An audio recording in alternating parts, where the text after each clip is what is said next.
Last Thursday night, I sat at my son's dinner table believing I was finally going to have an honest conversation with my family. But my daughter-in-law looked at me and said, "You're selfish. You have everything, yet you refuse to help your own son." Before I could answer, her mother stood up and slapped me across the face in front of everyone. I turned to my son, waiting for him to defend me. He didn't. My wife stayed silent. I walked away that night, but they had no idea what I had already uncovered. I do not take it lightly that you chose to spend your time here. Thank you. Tell me in the comments what city or country are you watching from. Let's see how far Dad Family Revenge reaches. Note some story elements are fictional added for depth and reflection. The names are coincidental, the message is not. My name is Leon Carter. I am 60 years old, and last Thursday night, I sat at a dinner table in my son's house and watched a woman put her hand across my face in front of my entire family. My son watched it happen. He did not move. That moment is where this story ends. Let me tell you where it begins. I grew up in Compton, California, in a house where the water heater broke every winter, and my father fixed it himself because we could not afford a plumber. My father was a construction worker. Emmanuel Carter, born in Kingston, Jamaica, came to America with $40 and a duffel bag and believed with everything he had that this country would reward a man who worked hard enough. He was not wrong, but he ran out of time to collect. He died on a job site when I was 14 years old. A scaffolding collapse. No safety harness. No insurance. The company sent my mother a condolence card and a check for $200. That was it. That was everything my father's life was worth to the people he built things for. I stood at his grave on a Thursday morning and made myself a promise. I was going to build something that no one could take away. Not a company, not a title. Something deeper than that, a foundation so solid that even after I was gone, it would still be standing. I started Carter Commercial Solutions when I was 24 years old.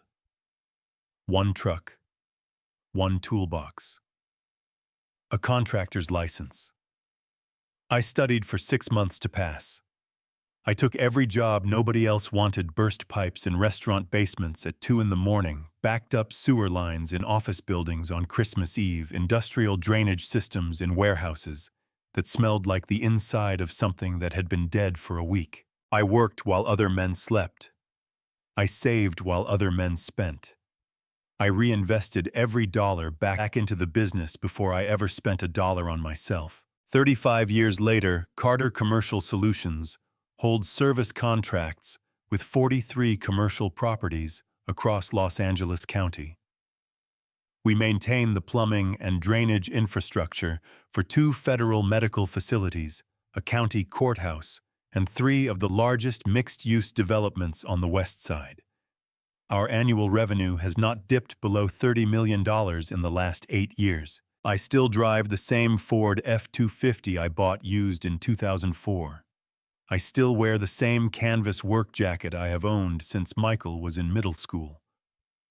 My home in Pasadena is clean and comfortable and nothing more. I do not own a boat. I do not take vacations to places that require a passport. I do not need people to know what I have built, because the buildings themselves already know. Evelyn has been beside me for 32 years. She is the only person on this earth who knows the full number, the accounts, the trusts, the real picture of what 4 decades of 6-day work weeks looks like when you write it all down. She used to joke that I worked so hard because I was afraid of what I would think about if I ever stopped. She was not entirely wrong. And then there is Michael, my son. 33 years old. Graduated from UCLA with a business degree that I paid for by selling the 1987 Chevrolet pickup I had owned since before he was born. I did not tell him that until much later. I did not want him to feel the weight of it while he was still learning how to carry his own. I raised Michael to be better than me. I gave him every opportunity I had to fight for. I handed him a head start that my father would not have been able to imagine. What I did not give him, and this is the part that keeps me awake at 3 in the morning, was enough resistance, enough friction, enough of the particular education that comes from having to figure out how to survive when everything goes wrong and there is no one standing behind you with a checkbook. I protected him from the very thing that made me. And when a woman came into his life who knew exactly how to use that softness against him, I watched my son become someone I did not fully recognize. Her name was Vanessa. And the moment she walked through my front door for the first time, looked around at the home I had spent 30 years building, and said with a small, polished smile, "I thought someone with your kind of money would live a little differently."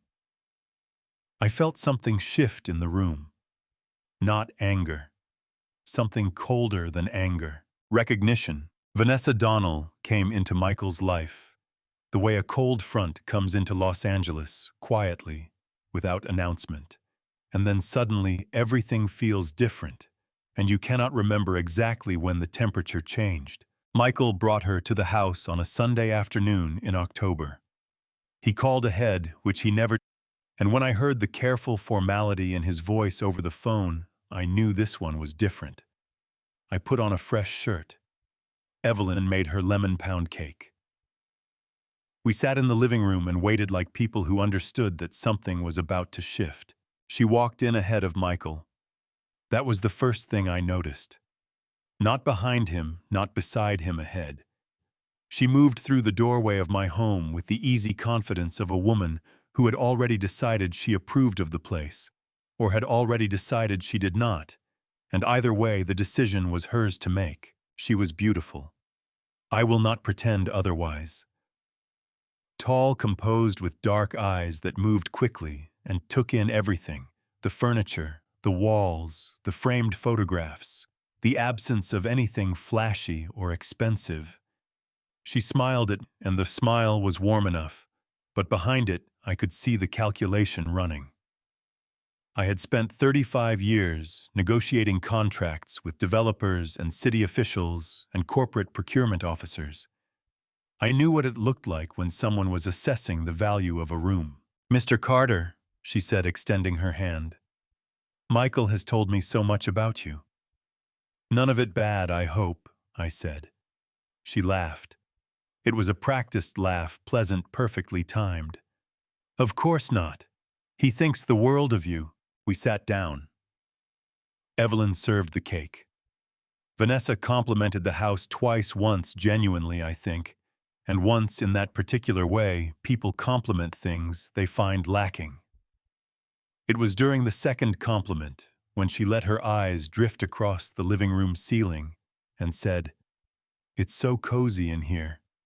I always love a home that feels lived in," that I caught it. The hairline crack in the performance, the faint trace of disappointment she had not quite managed to hide. I thought about what she had said when she first walked in. About money. About living differently. I filed it away and said nothing. The months that followed were ordinary on the surface. Michael was happy, genuinely happy, the kind of happy I had not seen in him since he was a boy kicking a soccer ball in the driveway. He laughed more. He called more often. He brought Vanessa to Sunday dinners, and she was always gracious, always well-dressed, always careful to compliment Evelyn's cooking in exactly the right way. But I noticed things. I noticed that whenever I mentioned the company, a new contract, a problem we had solved, a milestone we had hit, Vanessa's attention sharpened. Not with pride or interest, but with the focused alertness of someone doing arithmetic in their head. I noticed that she asked Michael questions about my business in front of me, framed as innocent curiosity that were not innocent at all. "Does Carter Commercial work with any residential developers?" she asked one evening at dinner. "Or is it strictly commercial?" "Strictly commercial," I said. "Has been for 30 years. "Interesting." She turned her wine glass slowly in her fingers. So the contracts must be quite large. Large enough, I said. She smiled. You're modest, Mr. Carter. Michael says you built this company from nothing. From a truck and a toolbox, I said. I'd call that something. She laughed again, that practiced laugh. The wedding was held at a venue in Beverly Hills that cost more per hour than I used to make in a month during my first years in business. Vanessa's mother, Patricia Donnell, organized most of it. A broad-shouldered woman with expensive taste and the specific energy of someone who had spent her life expecting other people to pay for things. She embraced me at the rehearsal dinner with the warmth of a woman who had just learned how much my company was worth. We're family now, Patricia said, holding both my hands in hers and beaming. Family takes care of each other. Yes, ma'am, I said. They do. I paid for the wedding without complaint. I watched my son stand at the altar with tears in his eyes, and whatever reservations I carried about Vanessa Donnell, I set them down for that afternoon. Michael was happy. That was what I had worked for. But on the flight back from their honeymoon in Hawaii, somewhere over the Pacific, Vanessa turned to my son and asked him a question that he would repeat to me only much later when it was too late for it to matter as a warning. Your father's company, she had said, resting her head on Michael's shoulder, her voice soft and casual as a passing thought. When he's gone, who does all of that go to? Michael had laughed. He thought she was just curious. I had no idea she had already started keeping score. The business failure came 8 months after the wedding, and it came fast. Michael had put $380,000 into a residential development project in Orange County, a small mixed-use complex that a college friend had pitched to him over dinner as a guaranteed return. The kind of deal that sounds reasonable at a restaurant table with good wine and bad math. The developer ran into permitting problems, then contractor disputes, then a financing gap that swallowed the whole project in under 4 months. By the time Michael called to tell me the money was gone, and the interest on the personal loan he had taken to cover part of the investment was already compounding. He called me on a Wednesday evening. I could hear it in his voice before he said a single word, that particular tightness a man gets when he has been carrying something heavy for too long and has finally decided to set it down in front of someone else. I made a mistake, Dad, he said. A big one. Tell me, I said. He told me. All of it. The numbers, the timeline, the loan, the total exposure. When he finished, this figure sitting between us on the phone line was $400,000. I did not explode. I did not lecture him. I asked 2 questions: who held the loan, and what was the current interest rate, and then I told him to come see me on Saturday morning, and we would work through it together. What I did not know was that Vanessa was sitting 3 feet away from him during that entire phone call. And the moment Michael hung up, she had already begun reframing the conversation inside her own mind. She did not see a father offering to help his son through a difficult moment.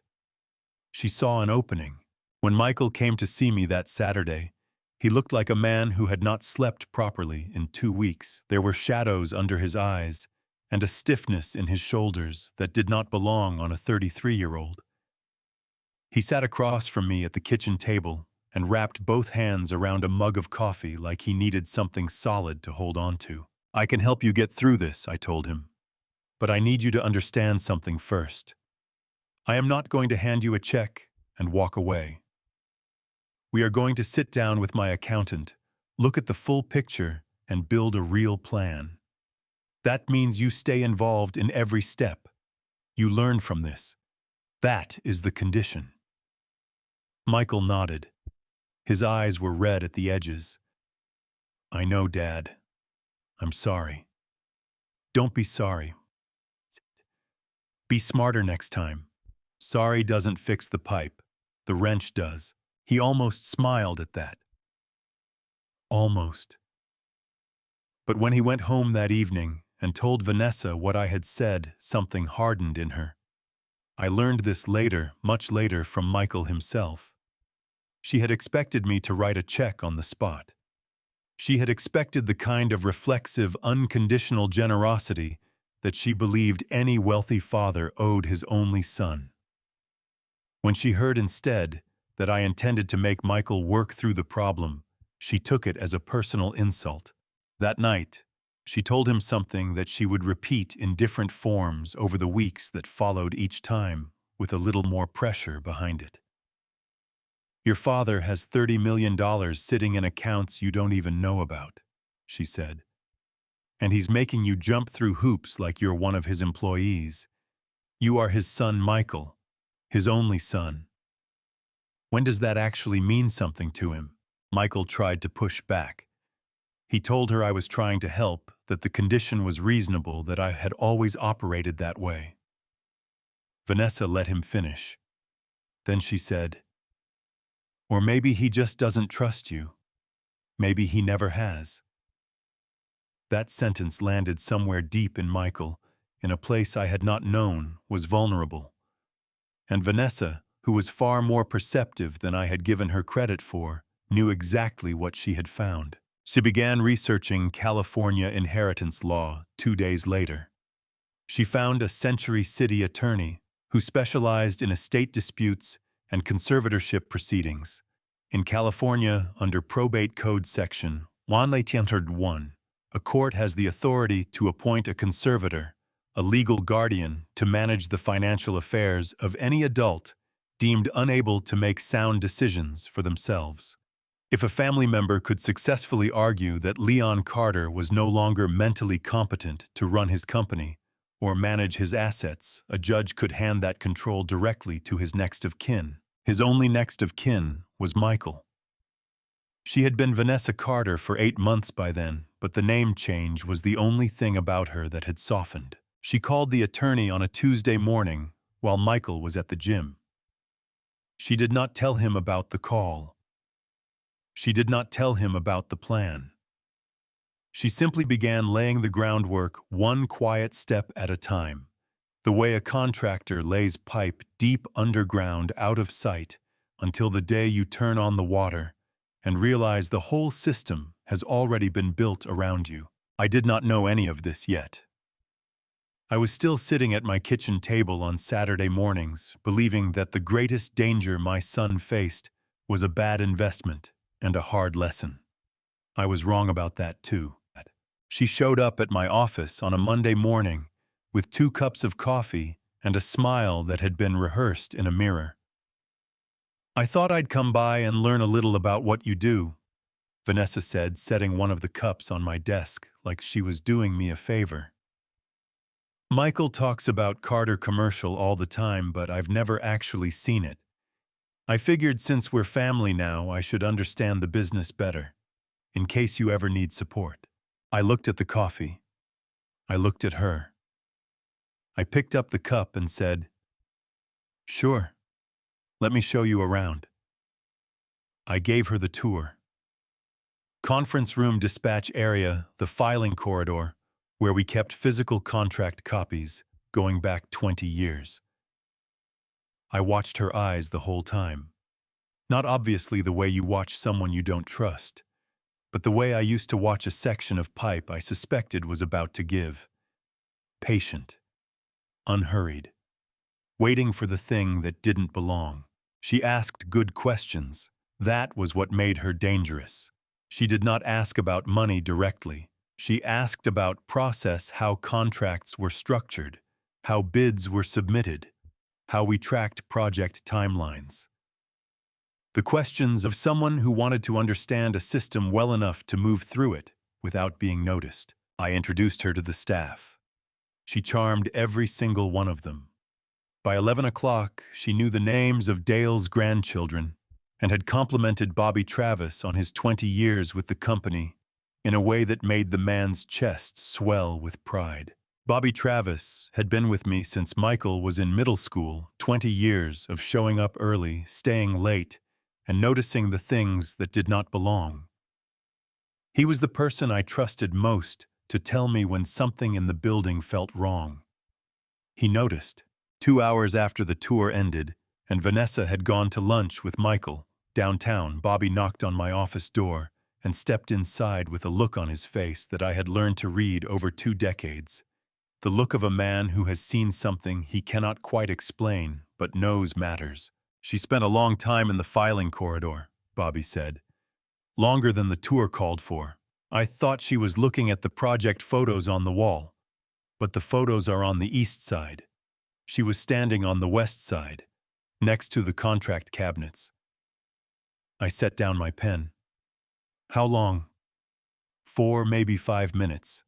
I only noticed because I came back for my clipboard and she didn't hear me come in. I thanked him and told him to go back to work. Then I called Dale Hutchins into my office and closed the door.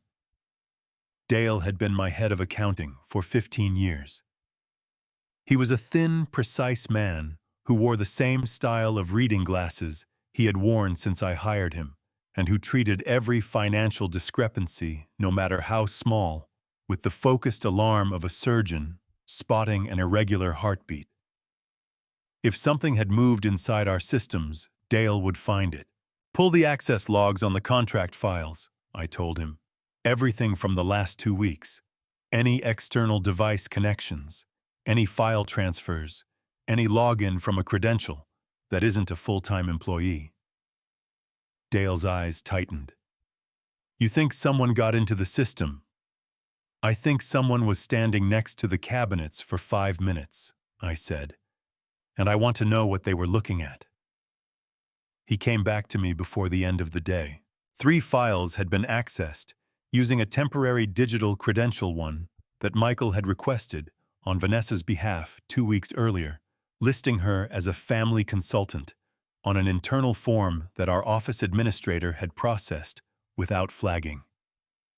The files were our 3 largest active bids: the Century City maintenance contract, the Glendale Medical Complex renewal, the West Side mixed-use portfolio, combined value $8.5 million in potential annual revenue. Dale stood across from my desk, holding the printout, and I could see the discomfort moving across his face like weather. What do you want me to do? He asked. Nothing, I said. Log it, timestamp it, back it up to the secure server, and don't say a word to anyone.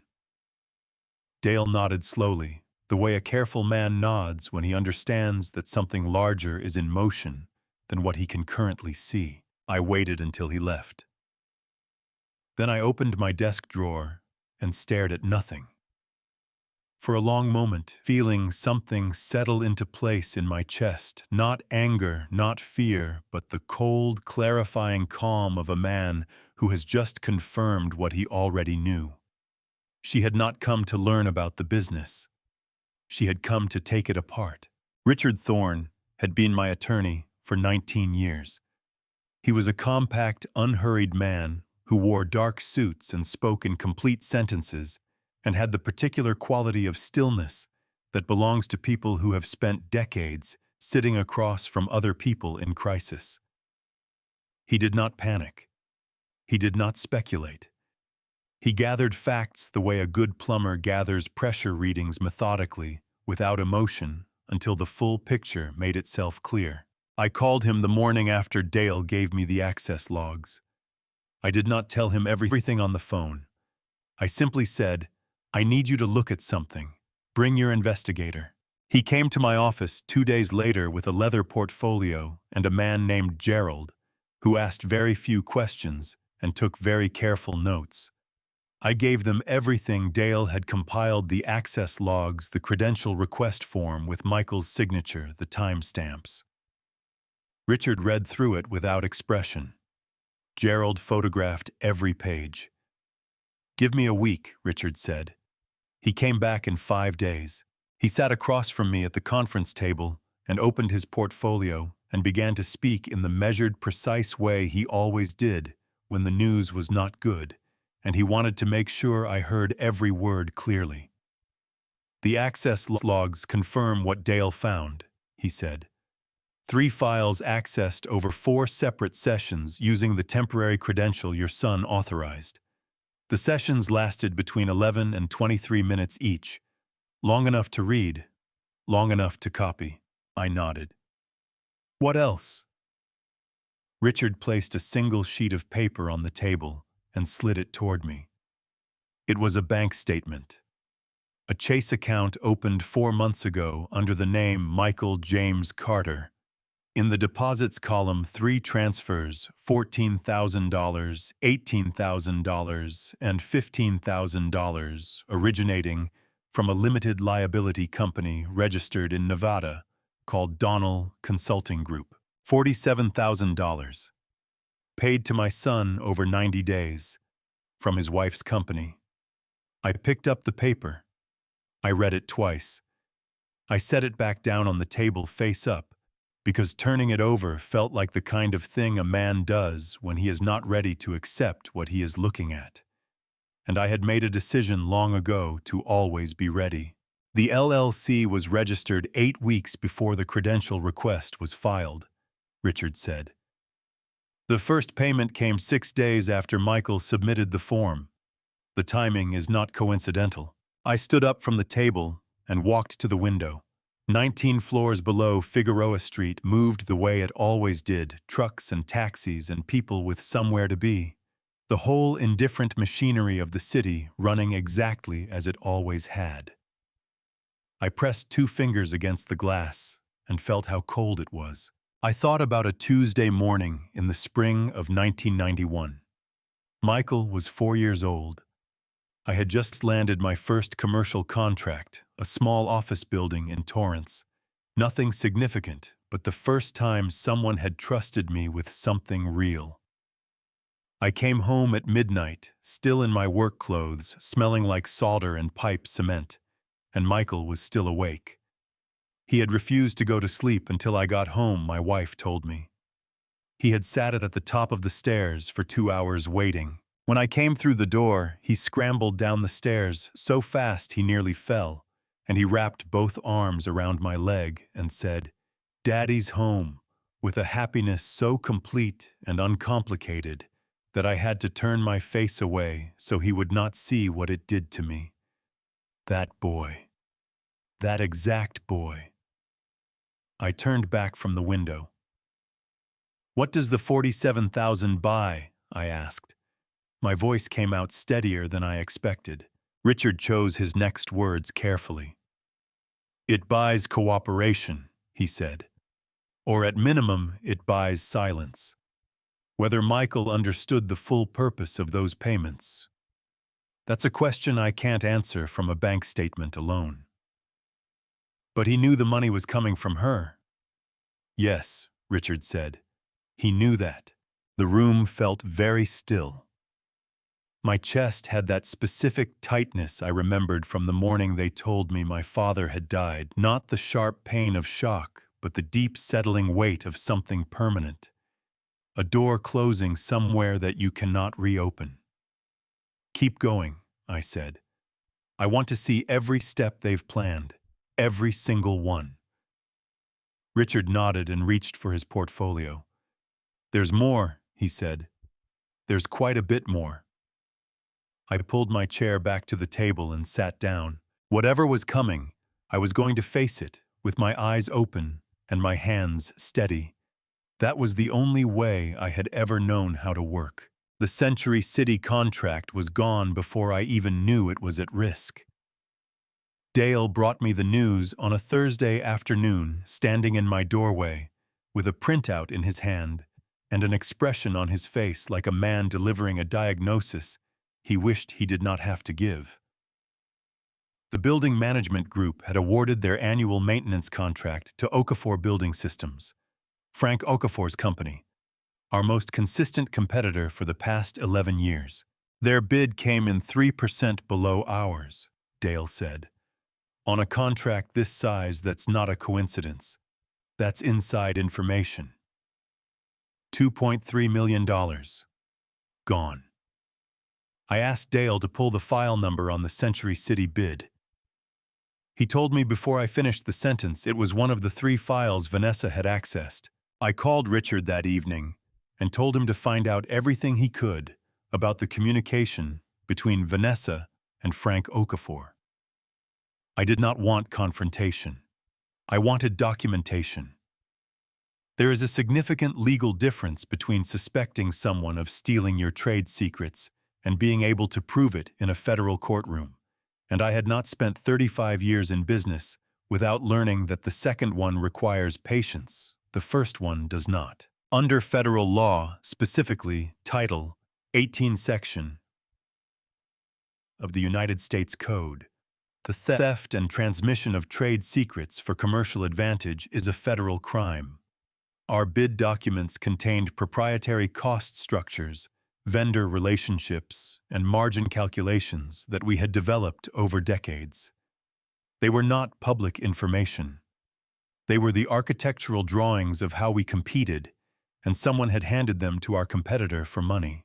Richard's investigator located the connection within 4 days. Frank Okafor's personal email account had received 6 messages from an address registered to Vanessa Carter over a period of 3 weeks.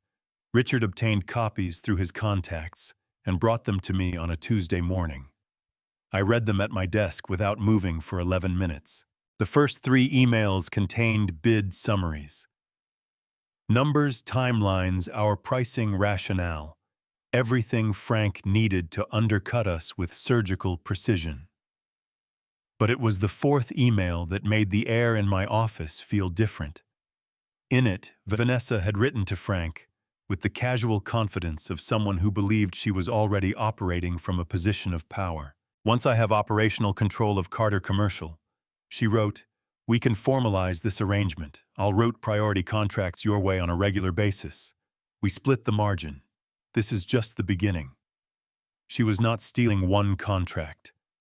She was selling the future of my company in installments before she even owned it. I set the emails down on my desk and stood up and walked to the window again, the same window I had stood at when Richard showed me Michael's bank statement. The city below looked exactly the same as it always did. Indifferent. Continuous.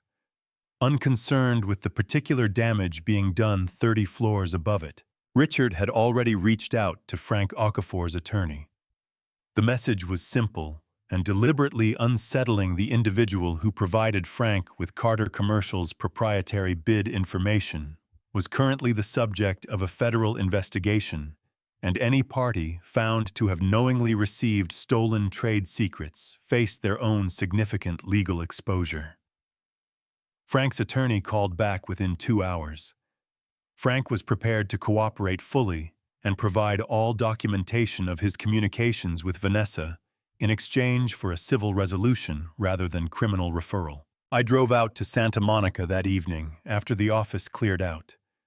I parked on the bluff above the beach and sat on a bench and watched the Pacific move in the way it always has and always will, steady, enormous, entirely unbothered by whatever small disasters were unfolding on the shore. My father used to say that the ocean was the only honest thing in California. It never pretended to be something it wasn't. I sat there until the sky went dark and the lights on the pier came on in a long orange line above the water. Then I drove back to the office. I had work to do. Vanessa called on a Sunday evening with a voice like warm honey. We want to have you and Evelyn over for dinner this week, she said. Michael misses you. We all do. I think we got off on the wrong foot with some of those conversations about the business, and I'd like to fix that. Just family. Nothing formal. I told her Thursday worked. Evelyn pressed her hand against my arm after I hung up and looked at me with the particular worry she reserved for things she could not quite name. Leon, she said softly, are you sure about this? I'm sure I want to see what she does next, I said. We drove to Brentwood on a Thursday evening. Michael and Vanessa's apartment was on the 14th floor of a building with a doorman and underground parking and a monthly rent that I knew because I had been quietly covering half of it for the past 8 months. The elevator opened directly into their foyer, and the moment the doors parted, I saw Patricia Donnell standing in the living room with a glass of white wine and a smile that had been waiting for us. My stomach tightened. This was not a family dinner. "Leon," Patricia called out, spreading her arms as though we were old friends reunited after years apart. "Finally, I've been looking forward to this." The table was set for 5. Candles, a bottle of red wine already breathing. Vanessa moved through the kitchen with the choreographed ease of a woman who had rehearsed this evening many times in her mind. Michael stood near the window, and when he saw me, something moved across his face, not quite guilt, not quite relief. Something caught between the two. "Hey, Dad," he said. "Hey, son," I said. We sat down. The food was good. The conversation was careful. Patricia dominated the first 30 minutes with stories about her travels and opinions about the neighborhood and observations about Los Angeles real estate that she delivered with the authority of someone who had never actually owned property. I listened and nodded and watched Vanessa's hands because the hands are always where the real information is. Then Vanessa set down her fork. She reached under her chair and placed a manila folder on the table beside my plate. She opened it with the practiced calm of someone who had done this in her imagination 100 times. "We thought it would be good to talk about the future," she said. "About the company. About what makes sense for the whole family going forward." Inside the folder was a transfer agreement.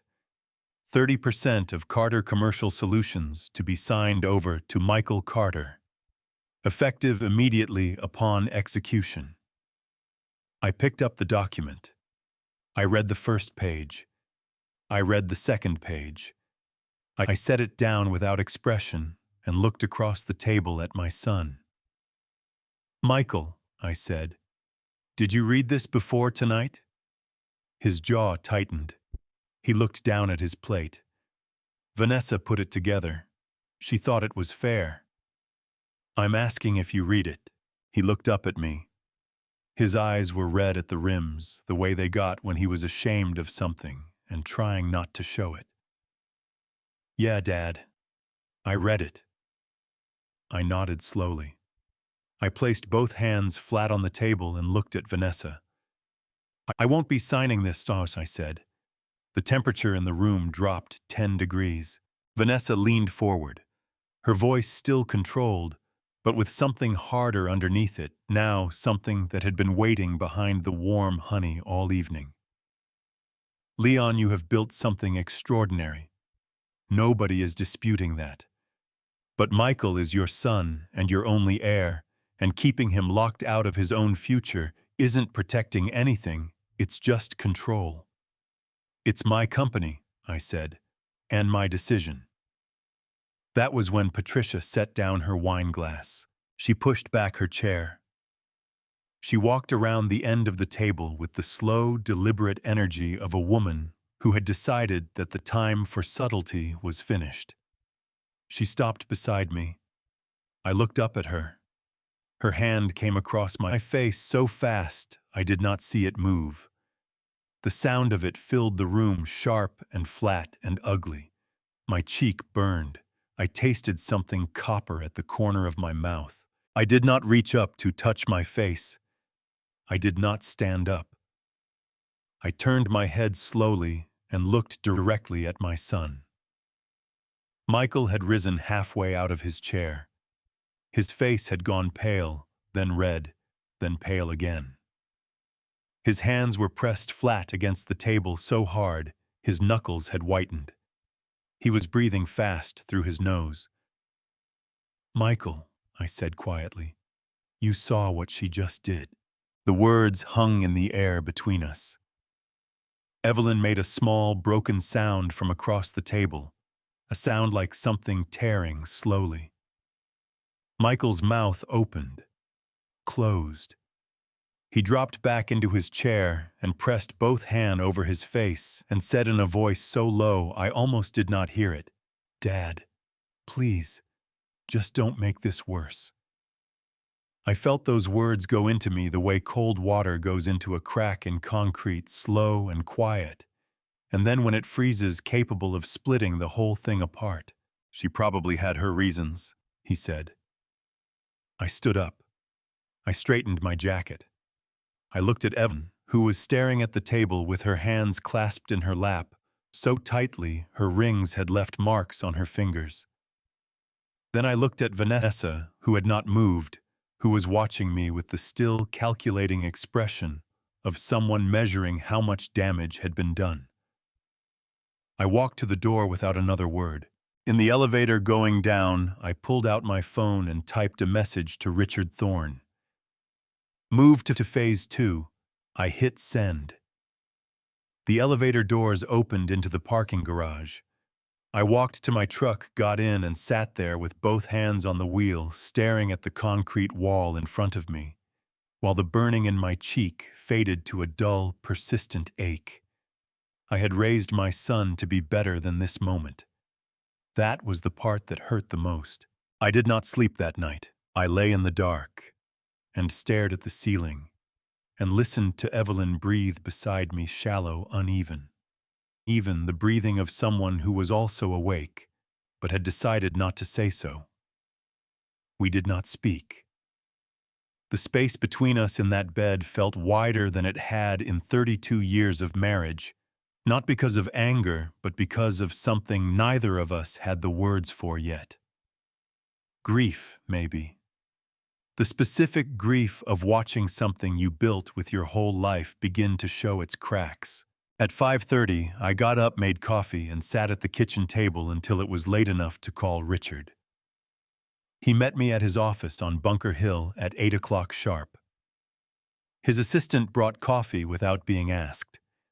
Richard sat across from me with his portfolio open and his reading glasses pushed up on his forehead and looked at me the way he always did when he was about to deliver information he knew would land hard.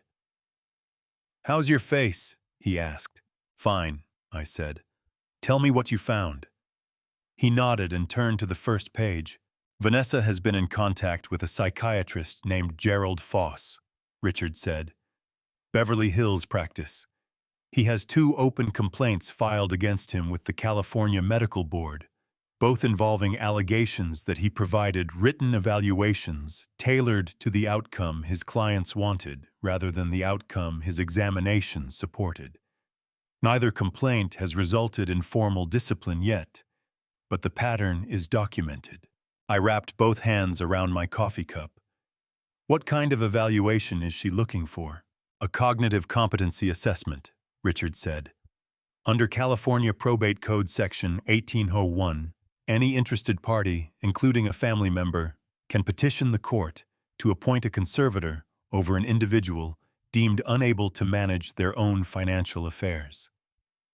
If a licensed psychiatrist submits a report concluding that you are experiencing cognitive decline, significant enough to impair your judgment, a judge can remove your legal authority to run your own company and transfer that authority to your next of kin." The words sat in the air between us like something with weight.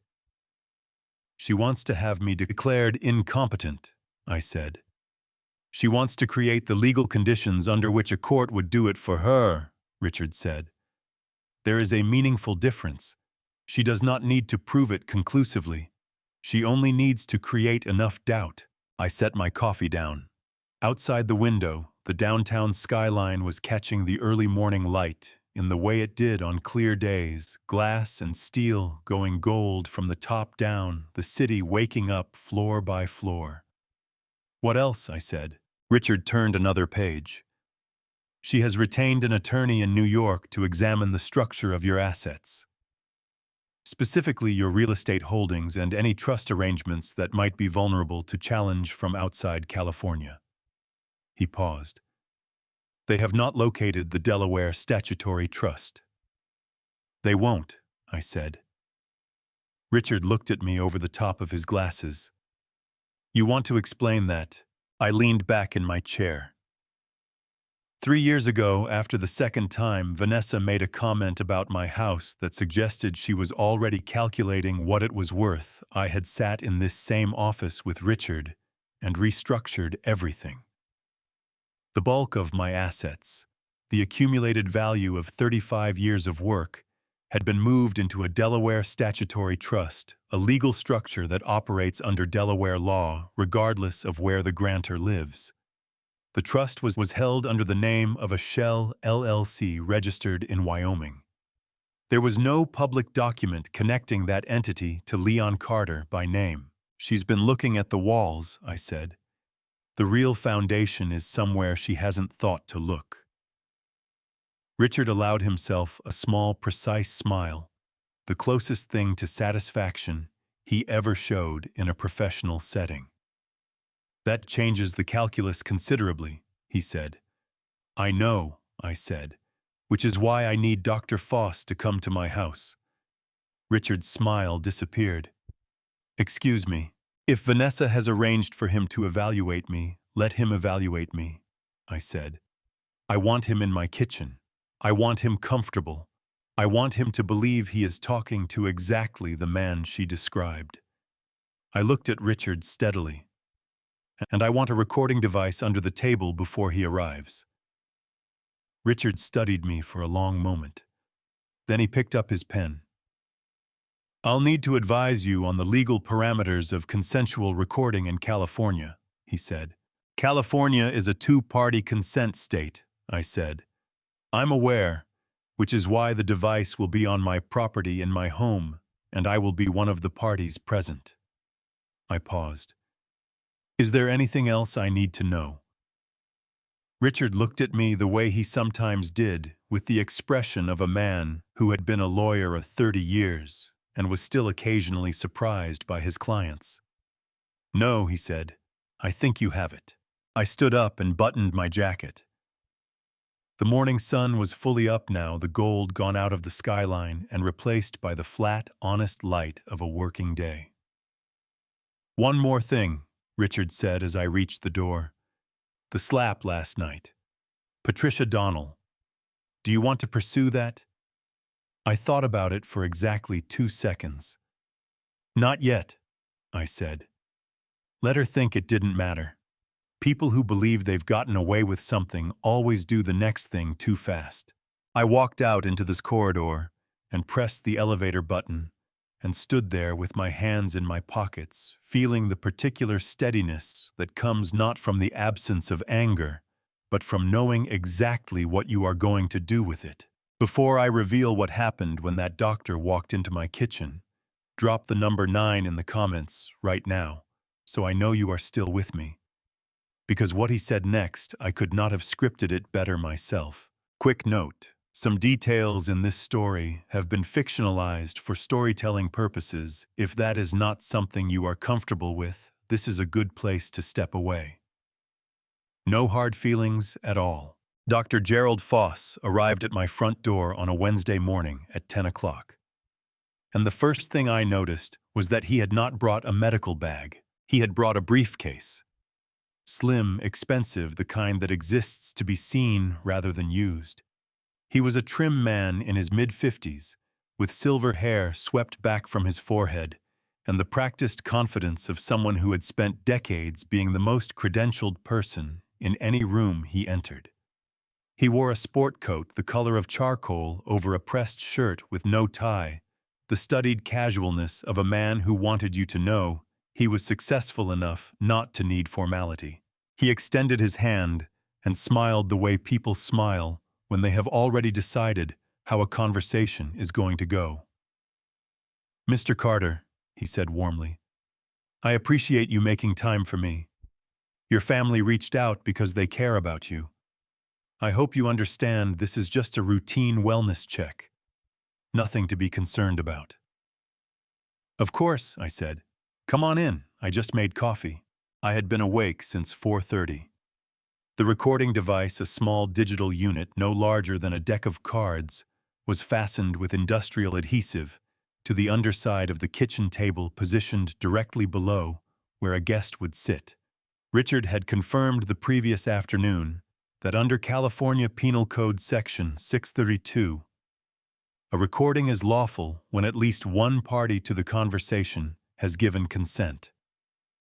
I was that party. Every word spoken in my kitchen that morning was going onto a server that Richard's office could access within the hour. I poured 2 cups of coffee and set one in front of Dr. Foss and sat down across from him and folded my hands on the table and looked at him with the open, slightly unfocused expression of a man who spent his days confused by forms and television remotes. He opened his briefcase and removed a clipboard with a printed assessment sheet and uncapped a pen and smiled at me again, this time with a particular quality of warmth that I recognized immediately.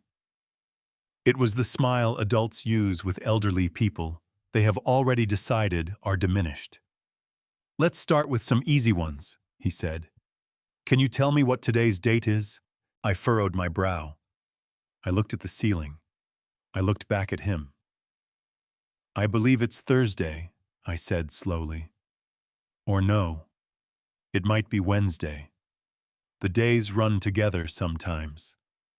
He wrote something on his clipboard. "That's okay," he said pleasantly. "How about the year?" I told him the wrong year. I said it with the gentle, earnest confidence of a man who believed he was correct. And I watched something shift behind his eyes, a loosening, a settling, the posture of a professional who has just confirmed what he was paid to find. Over the next 40 minutes, Dr. Foss worked through his assessment with increasing ease. He asked me to count backward from 100 by sevens, and I stopped at 79 and pressed my fingers to my temples and told him the numbers felt slippery this morning. He asked me to identify the current governor of California, and I gave him a name that had not held that office in over a decade. He asked me to remember 3 words, Apple, Dignity, River, and when he returned to them 15 minutes later, I could only produce 1, with each wrong answer. Dr. Foss relaxed a little more. His pen moved faster. His posture opened up. By the time he set his clipboard down and reached for his coffee, he had the satisfied looseness of a man who had just completed a task well within his abilities. And that was when he made his mistake. "I want you to know," he said, leaning back in his chair and crossing one leg over the other, "that what I'm seeing today is consistent with early-stage cognitive decline. Nothing to be frightened of. Many men your age experience this." He paused and something shifted in his voice, a fraction less professional, a fraction more comfortable. "Between you and me, Mr. Carter, your family was very clear about what outcome they were hoping for from this evaluation. And I have to say, based on what I've observed this morning, I don't think there's going to be any difficulty providing them with the documentation they need." I looked at him with my most vacant expression. "That's reassuring," I said. He smiled.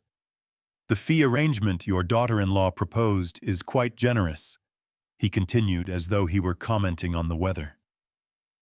"15,000 for the initial report, with an additional 5 if the petition moves forward in probate court. In my experience, cases like this tend to resolve smoothly when the documentation is solid." "That does sound like a lot of paperwork," I said. "It can be," he agreed cheerfully.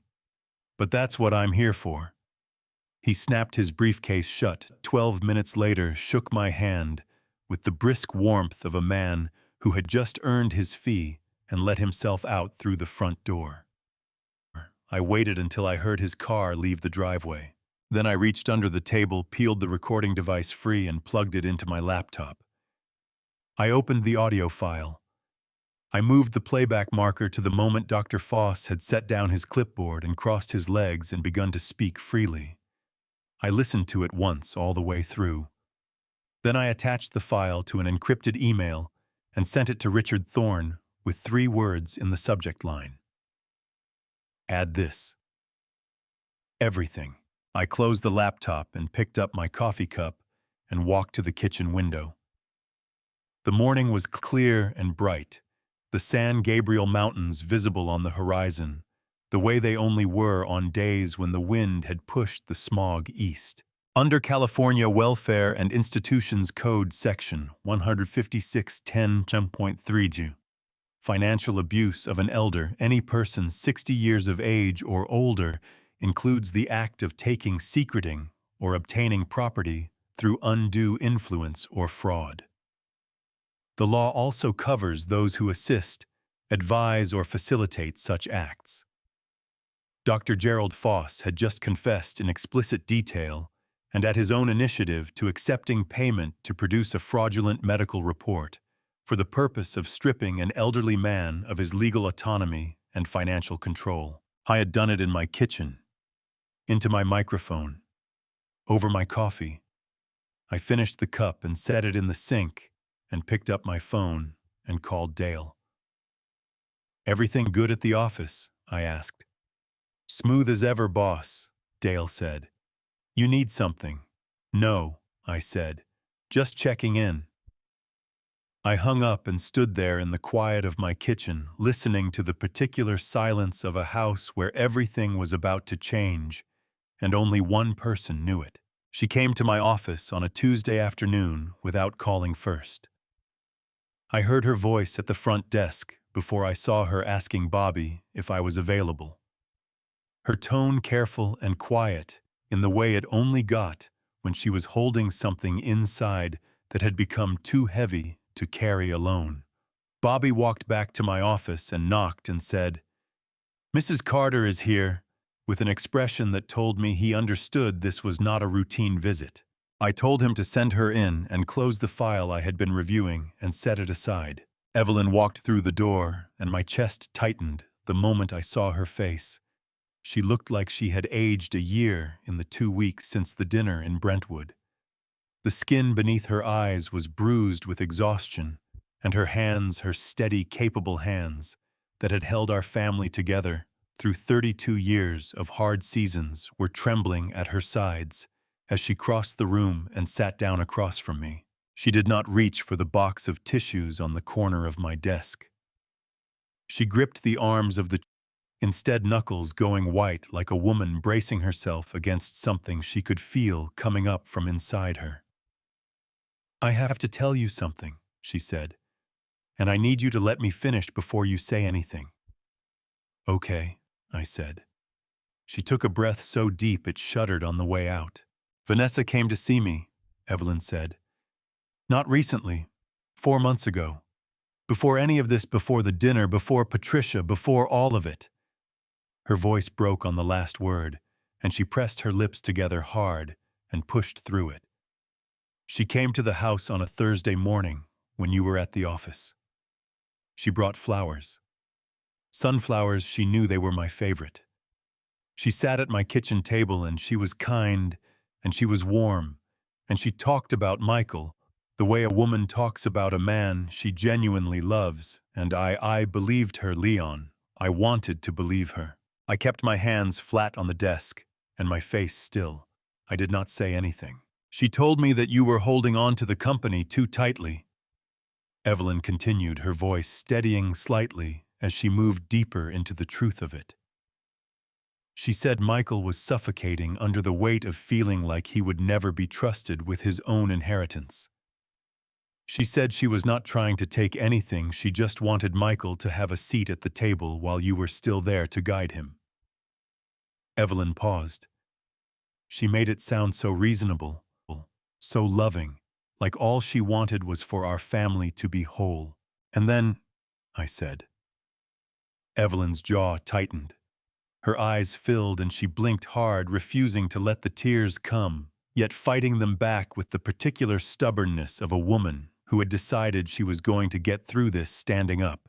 "And then she told me that if I said anything to you, if I told you she had come, if I mentioned any part of what we discussed, Michael would have to make a choice." Her voice dropped to almost nothing. "She said he would have to choose between his father and his marriage, and she said it in a way that made it very clear which one he would choose. She said she was not threatening me. She was just being honest about how things were." Evelyn looked at me directly for the first time since she had sat down. Leon, she was threatening me. She just used words that sounded like something else. The room was very quiet. Outside, I could hear the faint sound of traffic on Figueroa, the ambient hum of a building full of people going about their ordinary Tuesday. "There's more," Evelyn said. She reached into her purse and removed a folded piece of paper and placed it on my desk without unfolding it. She came back 3 weeks later. She told me that some of the property we own together, the things we bought during the marriage, are legally mine to sign for without your involvement. She said that if I signed a transfer document, it could all be settled quietly, without lawyers or courts or any of the ugliness. She said you would thank me for it eventually. Evelyn's voice cracked open on the last sentence, a clean break like a bone, and this time the tears came, and she did not stop them. They ran down her face in 2 straight lines, while she kept her chin up and her eyes on mine. "I didn't sign anything, but I didn't tell you either. I sat in that kitchen with her flowers on my table, and I smiled, and I said I needed time to think about it, and then I spent 3 months being afraid to look you in the eye." I stood up from my desk. I walked around it and crouched down beside her chair so that we were at the same level, the way I used to do when Michael was small and upset, and I needed him to know I was really listening. I put my hand over hers on the arm of the chair. She was shaking. She told me she had already spoken to a notary in Burbank. Evelyn said, her voice barely a whisper now. Someone who would handle the paperwork. She made it sound like it was already decided. Like I was the last signature on a document everyone else had already agreed to. I understood then what Vanessa had done. Under California's community property law, assets acquired during a marriage belong equally to both spouses. Certain transfers require both signatures. Vanessa had identified Evelyn as the soft point in the structure, the place where the whole thing could be opened from the outside if she applied the right kind of pressure. She had applied it for 4 months.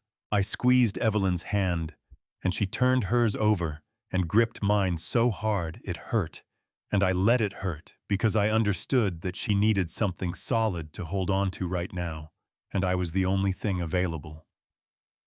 "You didn't sign anything," I said. "No," she said, fiercely, like it was the one thing she had left. "Then you did the right thing." "I should have told you the moment she left," Evelyn said, and now her voice broke entirely, tears coming faster, her shoulders shaking. "I should have called you that same Thursday and told you everything, and I didn't because I was so afraid of losing him, Leon. He's our son. He's our boy. And I was so terrified that if this all fell apart, we would lose him forever, and Evelyn." I said her name quietly, and she stopped. I looked at her straight on. "I need you to do something for me." She wiped her face with the back of her hand. "What?" "I need you to call Vanessa tonight," I said. "I need you to tell her that you've thought about it, that you think she's right, that you're ready to talk about signing." Evelyn stared at me. Something shifted in her expression, the grief still there, the exhaustion still there, but underneath it now something else, something that had been waiting. "You want me to let her come back," she said. "I want her to walk through our front door one more time, believing she has already won," I said. "Can you do that?" Evelyn straightened in the chair. She pulled her hand back from mine and set both of hers in her lap with a deliberateness that reminded me of the woman I had married, the one who had rebuilt herself from nothing twice and never asked for credit either time. "Yes," she said. Her voice was steady now, completely steady. "I can do that." Evelyn called Vanessa that same evening. I sat at the kitchen table and listened to her make the call, not on speaker, just close enough that I could hear the rhythm of her voice, the careful tremor she put into it. the exhausted resignation of a woman who had finally stopped fighting. She told Vanessa that she had been thinking, that she understood now what Vanessa had been trying to explain all along, that she did not want to see Michael suffer any more than he already had, and that maybe it was time to do the right thing for the family. Vanessa's response came through the phone loud enough that I could make out the shape of it even without the speaker. Warm, immediate, relieved in the specific way of someone who has been waiting a long time for a door to open. They arranged to meet at our house the following morning at 10. I was up at 5. I installed the camera, a small wide-angle unit no larger than a smoke detector mounted flush with the top of the bookshelf in the living room before the sun came up.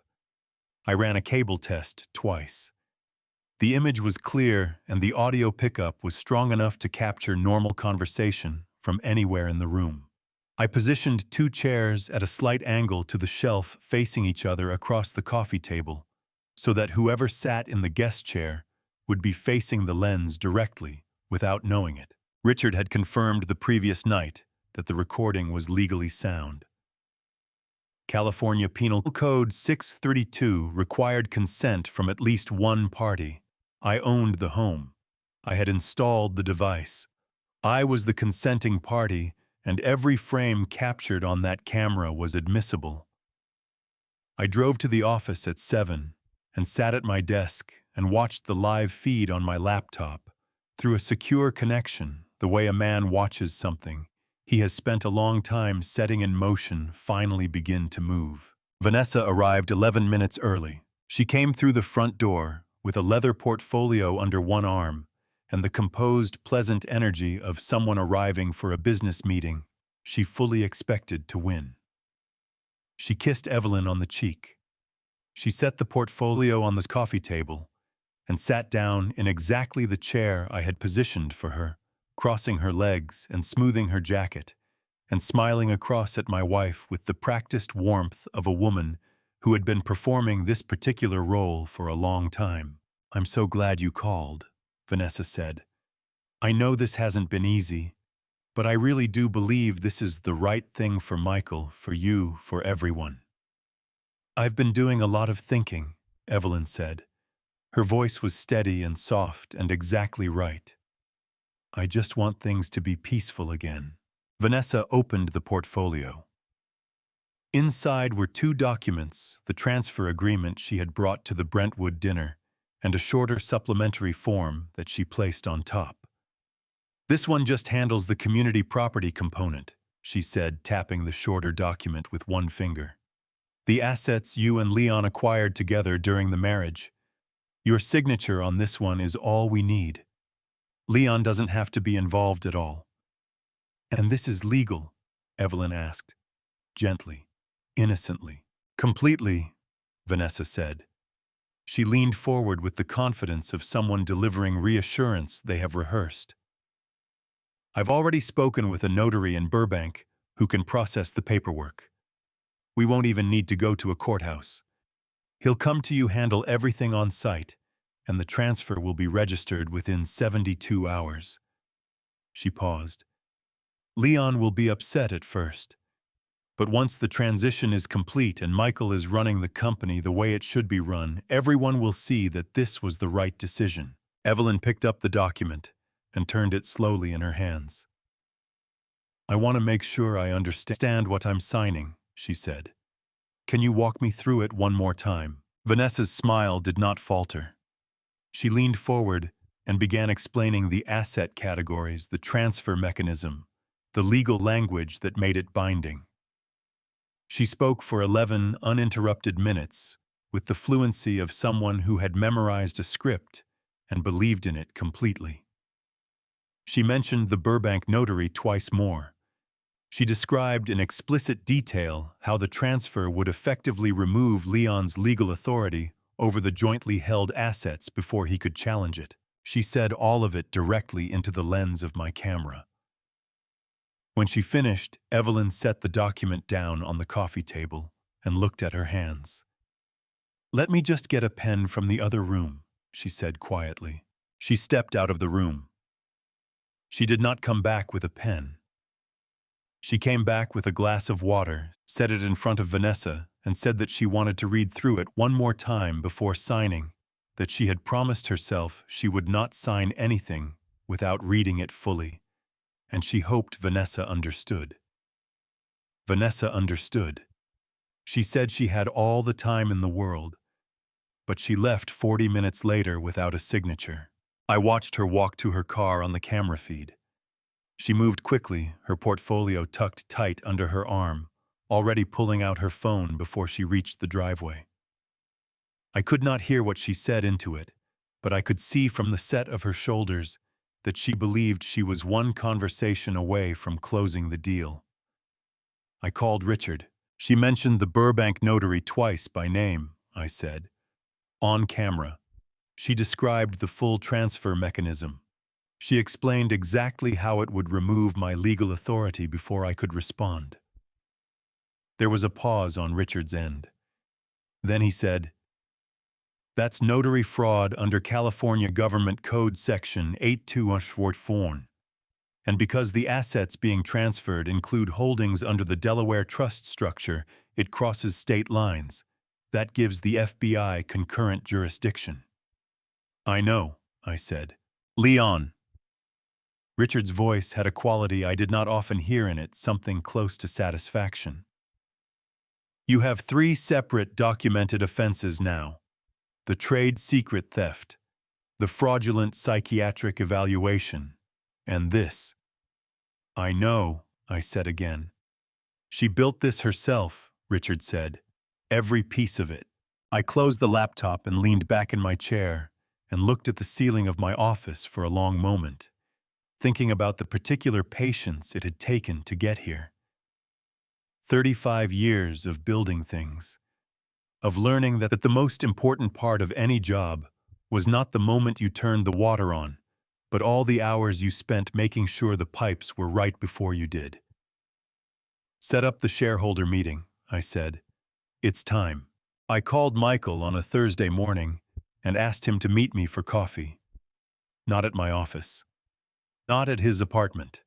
I told him the name of a small place in Pasadena on Colorado Boulevard, a diner with red vinyl booths and a counter that had not changed since 1987.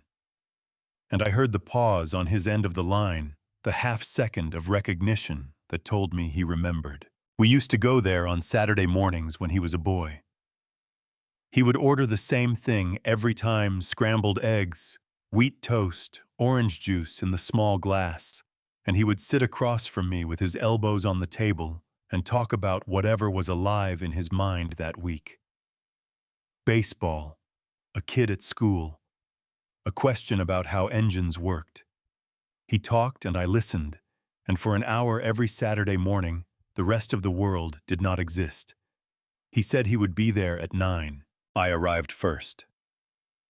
I took the booth in the back corner, the one we always used, because Michael liked to sit facing the door. I ordered 2 coffees and waited. He walked in 7 minutes late, which was not like him, and when he slid into the seat across from me, his face had the look of a man who had not been sleeping well.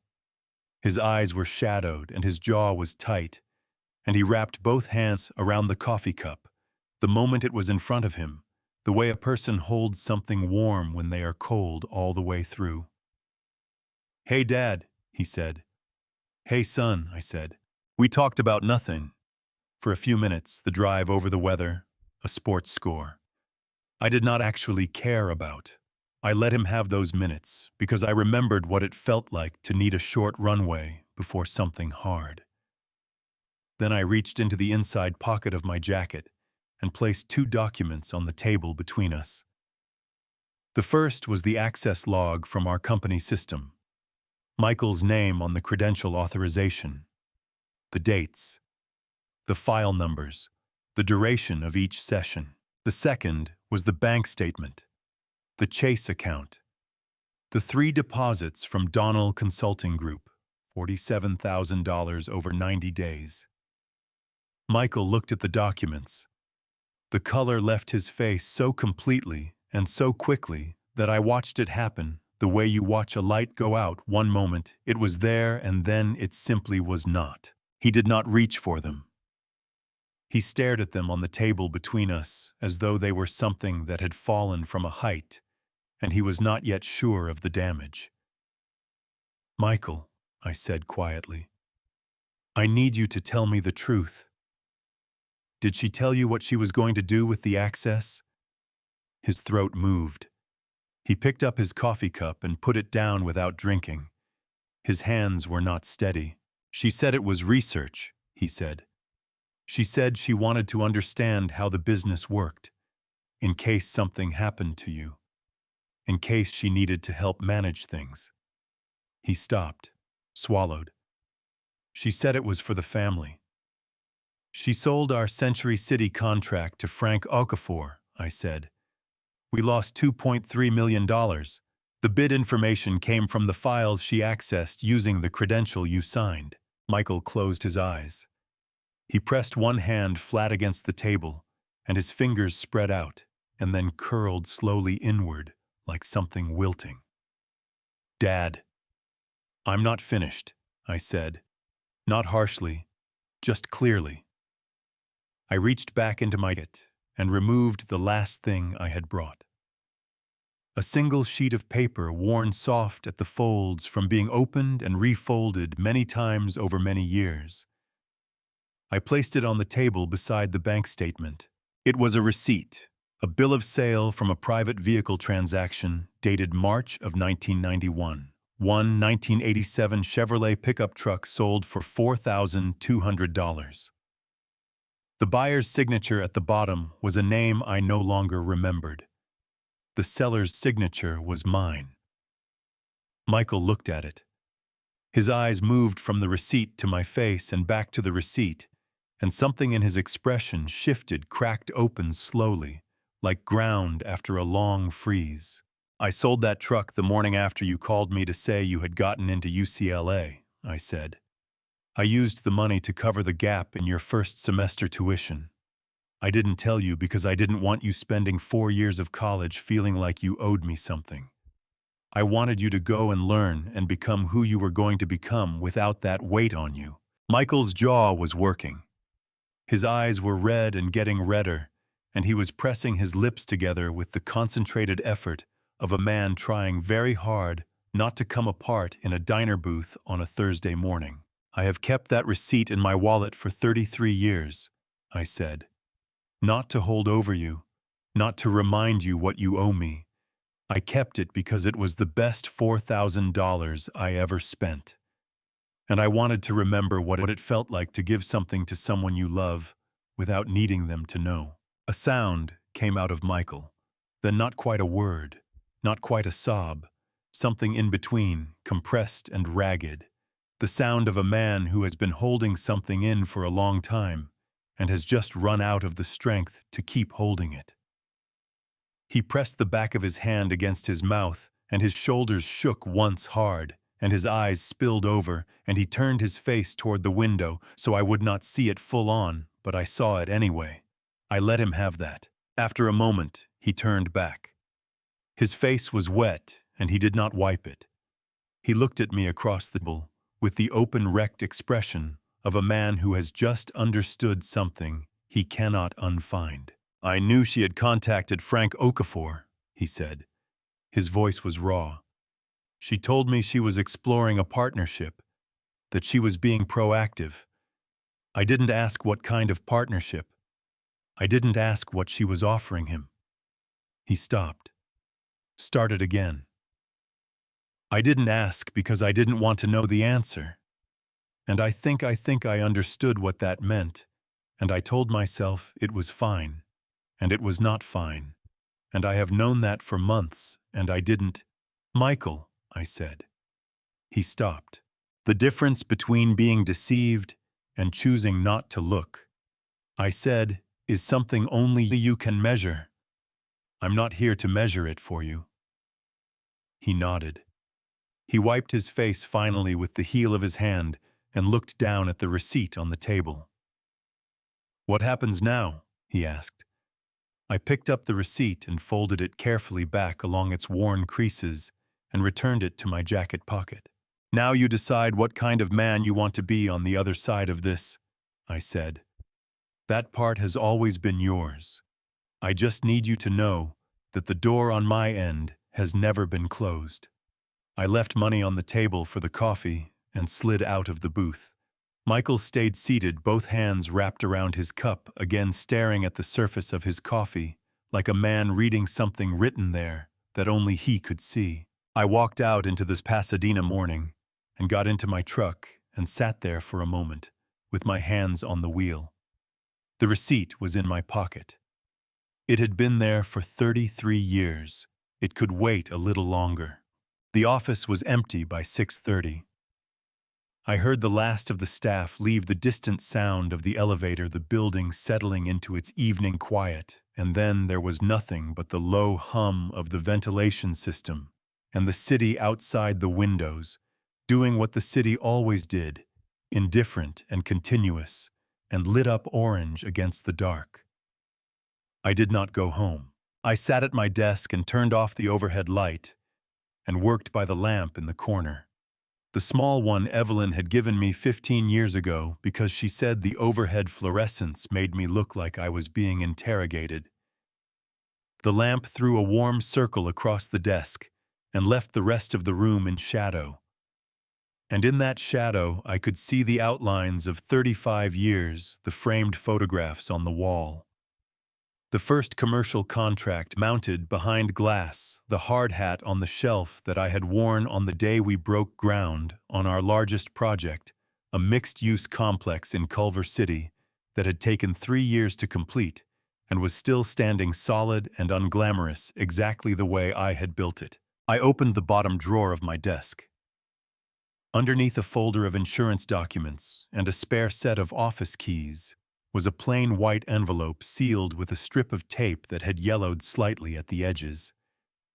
I had put it there 5 years ago on a Tuesday afternoon when the office was empty, just like tonight, and I had not opened it since.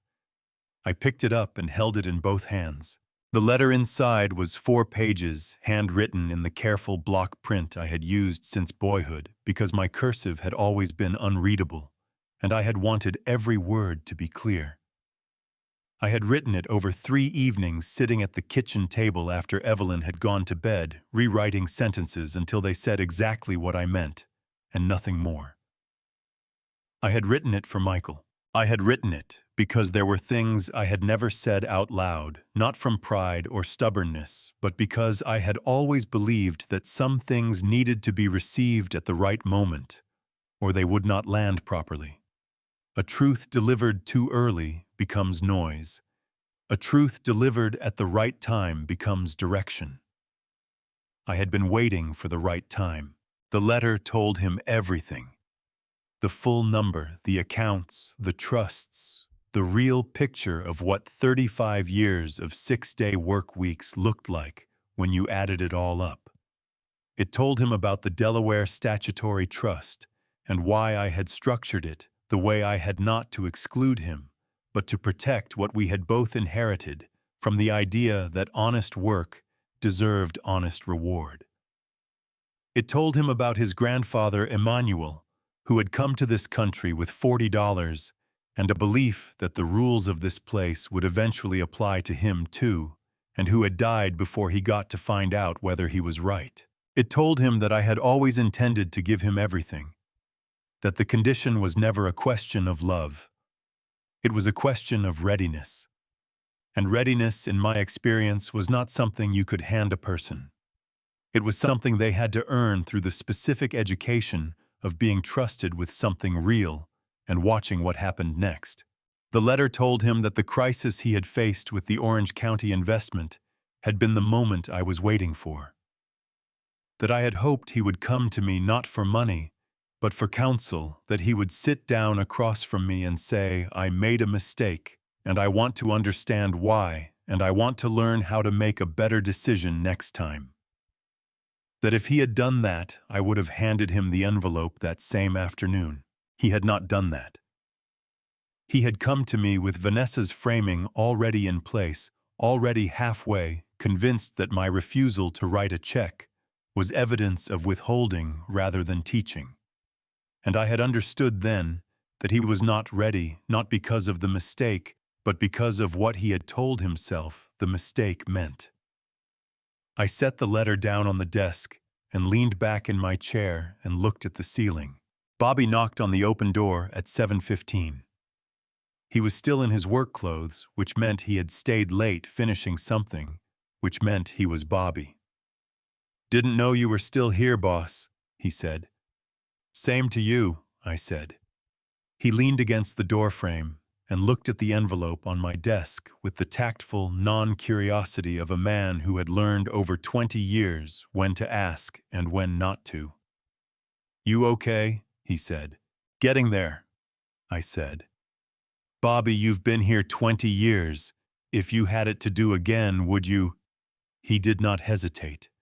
He did not look at the ceiling or shift his weight or do any of the things people do when they are calculating an answer. He just looked at me steadily and said, "Every single day of it, boss, without question." I nodded. Something in my chest loosened, not much, but enough. "Go home," I said. "Get some sleep." "You too," he said. He pushed off the doorframe and walked back down the corridor, and I listened to his footsteps fade and the elevator open and close, and then the building was quiet again. I picked up the envelope. I ran my thumb along the sealed edge. Tomorrow morning, Vanessa was going to walk into my conference room with 3 sympathetic shareholders and a presentation and the absolute certainty that she had already won. She had spent months building toward this moment. She had recruited allies, manufactured evidence of my incompetence, compromised my son, and threatened my wife.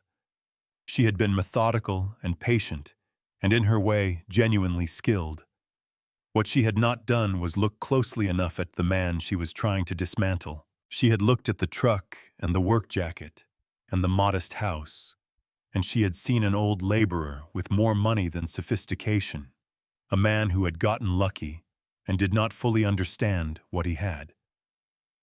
She had never once considered the possibility that the stillness she mistook for passivity was something else entirely. My father used to say that the most dangerous thing in any room was a quiet man with a long memory. I put the envelope back in the drawer. Not yet. There was one more thing that needed to happen before Michael was ready to read what was inside. Tomorrow would take care of itself. I turned off the lamp and sat for a moment in the dark, listening to Los Angeles breathe outside the glass. And then I stood up and put on my jacket and went home to my wife. She arrived at 7:45. The meeting was not scheduled until 9, but Vanessa had always been the kind of person who needed to own a room before anyone else walked into it. I knew this because I had been watching her for months, and I knew it because I had arrived at 6:30 and was already sitting in my office with the door cracked when I heard the elevator open and her heels on the corridor floor, precise, unhurried the footsteps of a woman who had decided the outcome before she left the house.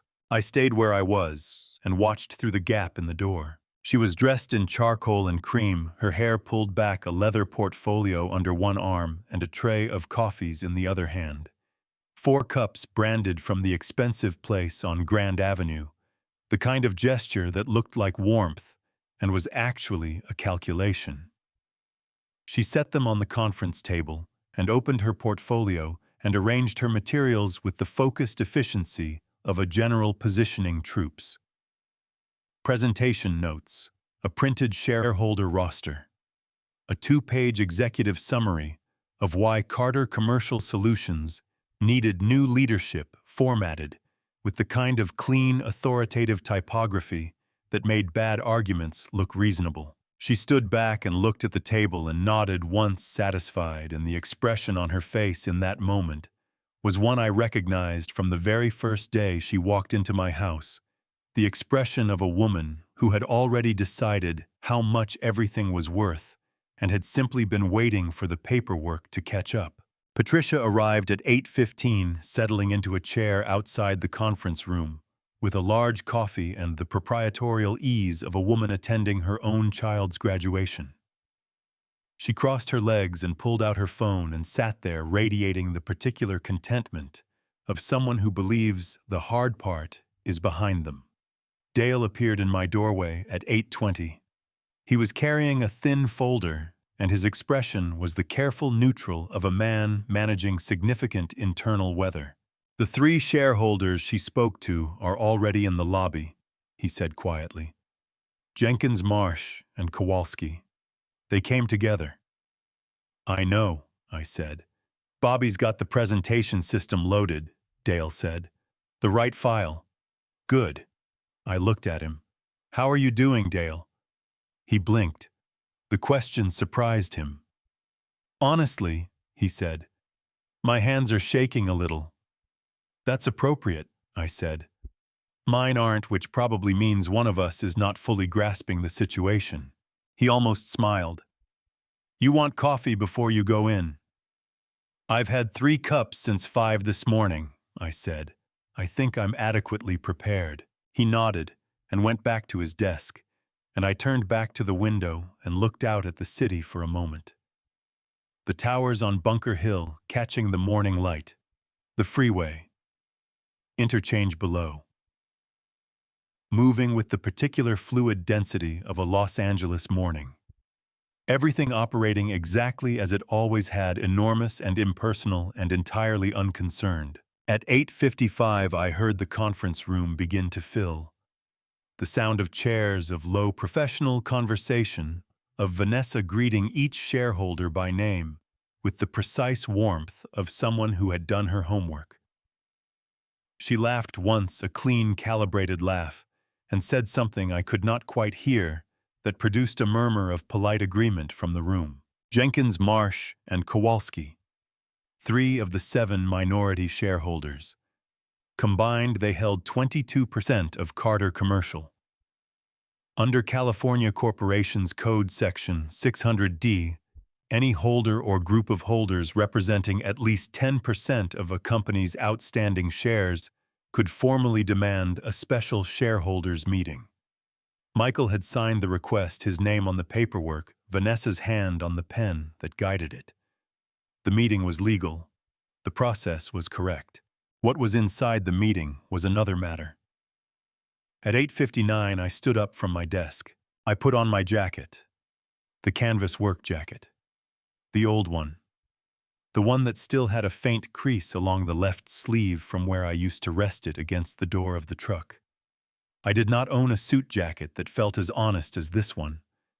I had worn it to job sites and contract signings, and one meeting with a federal procurement officer who had looked at it with barely concealed amusement right up until I handed him a bid that came in 40% under his budget.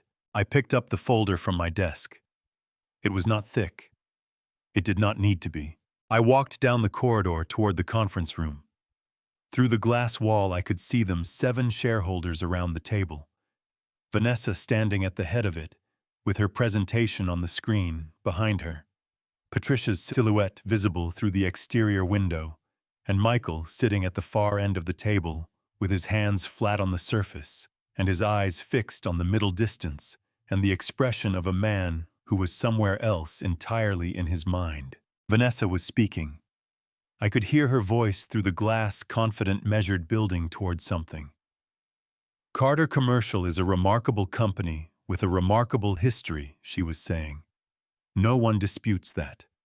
But history is not a management strategy, and the question before us today is not about the past.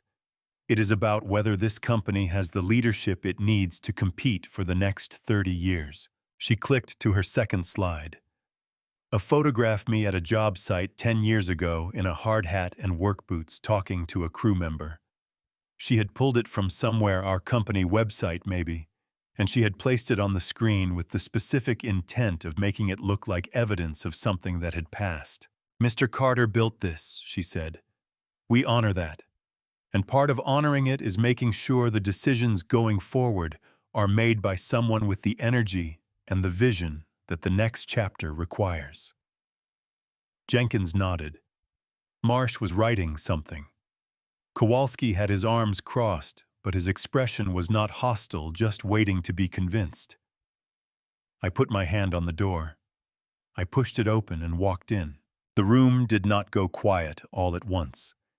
It went quiet in stages, first the people nearest the door, then the ones further along the table, until the last sound was Vanessa's voice cutting itself off mid-sentence as she turned and saw me standing at the entrance in my old jacket, with a folder under my arm, and the same expression I had worn to every difficult meeting I had ever attended in 35 years of business.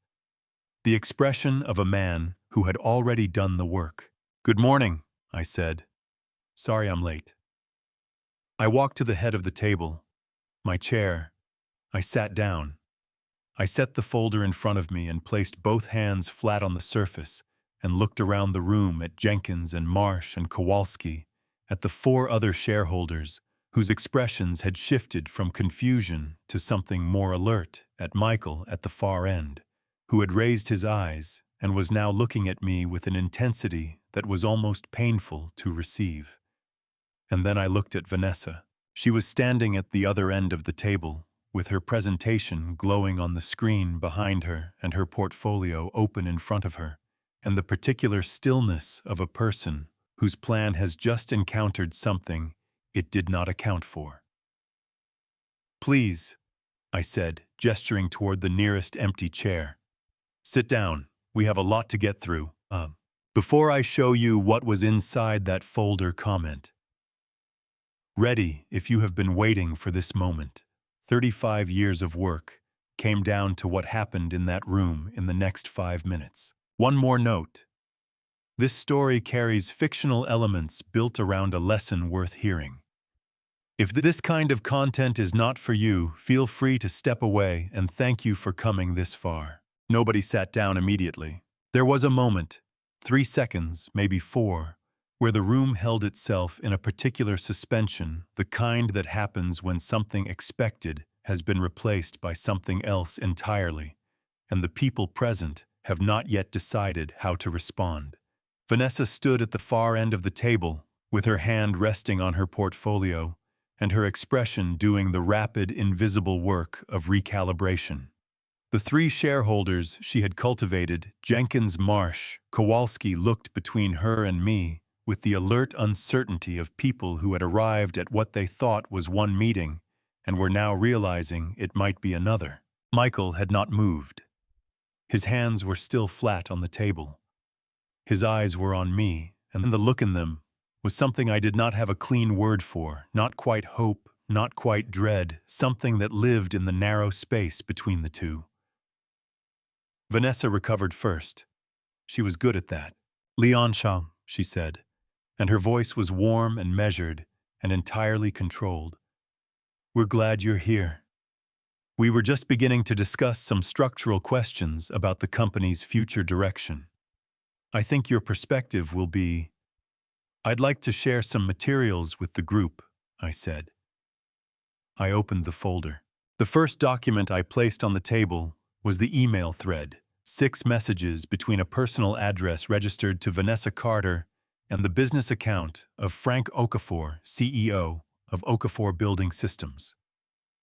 I did not announce what it was. I slid 1 copy to Jenkins, 1 to Marsh, 1 to Kowalski, and distributed the remaining copies down both sides of the table to the other 4 shareholders. I waited. Jenkins read the first email, then the second. By the third, his jaw had tightened, and he was leaning forward with the focused attention of a man who has just recognized a serious problem. Marsh read more slowly, his finger moving along the lines.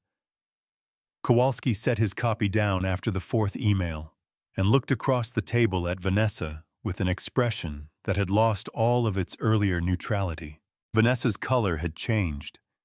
Not dramatically, she was too composed for that, but along the jaw and at the base of her throat, where people cannot entirely control what their body does when it understands that something has gone wrong.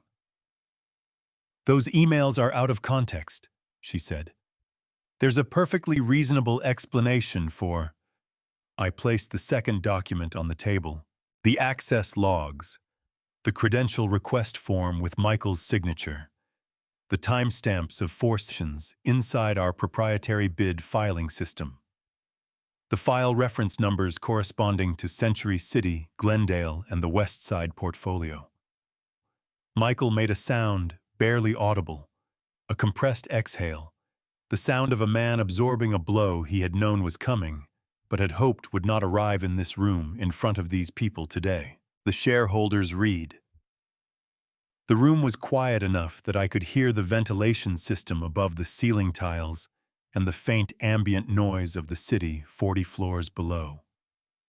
I placed the third document on the table, the audio transcript. 12 pages, time-stamped with a certification from Richard's office confirming the recording had been made in compliance with California Penal Code Section 632. Dr. Gerald Foss, speaking in my kitchen, on a Wednesday morning, describing the outcome Vanessa had requested and the fee she had agreed to pay for it. $15,000 for the initial report. $5,000 more if the conservatorship petition succeeded in probate court.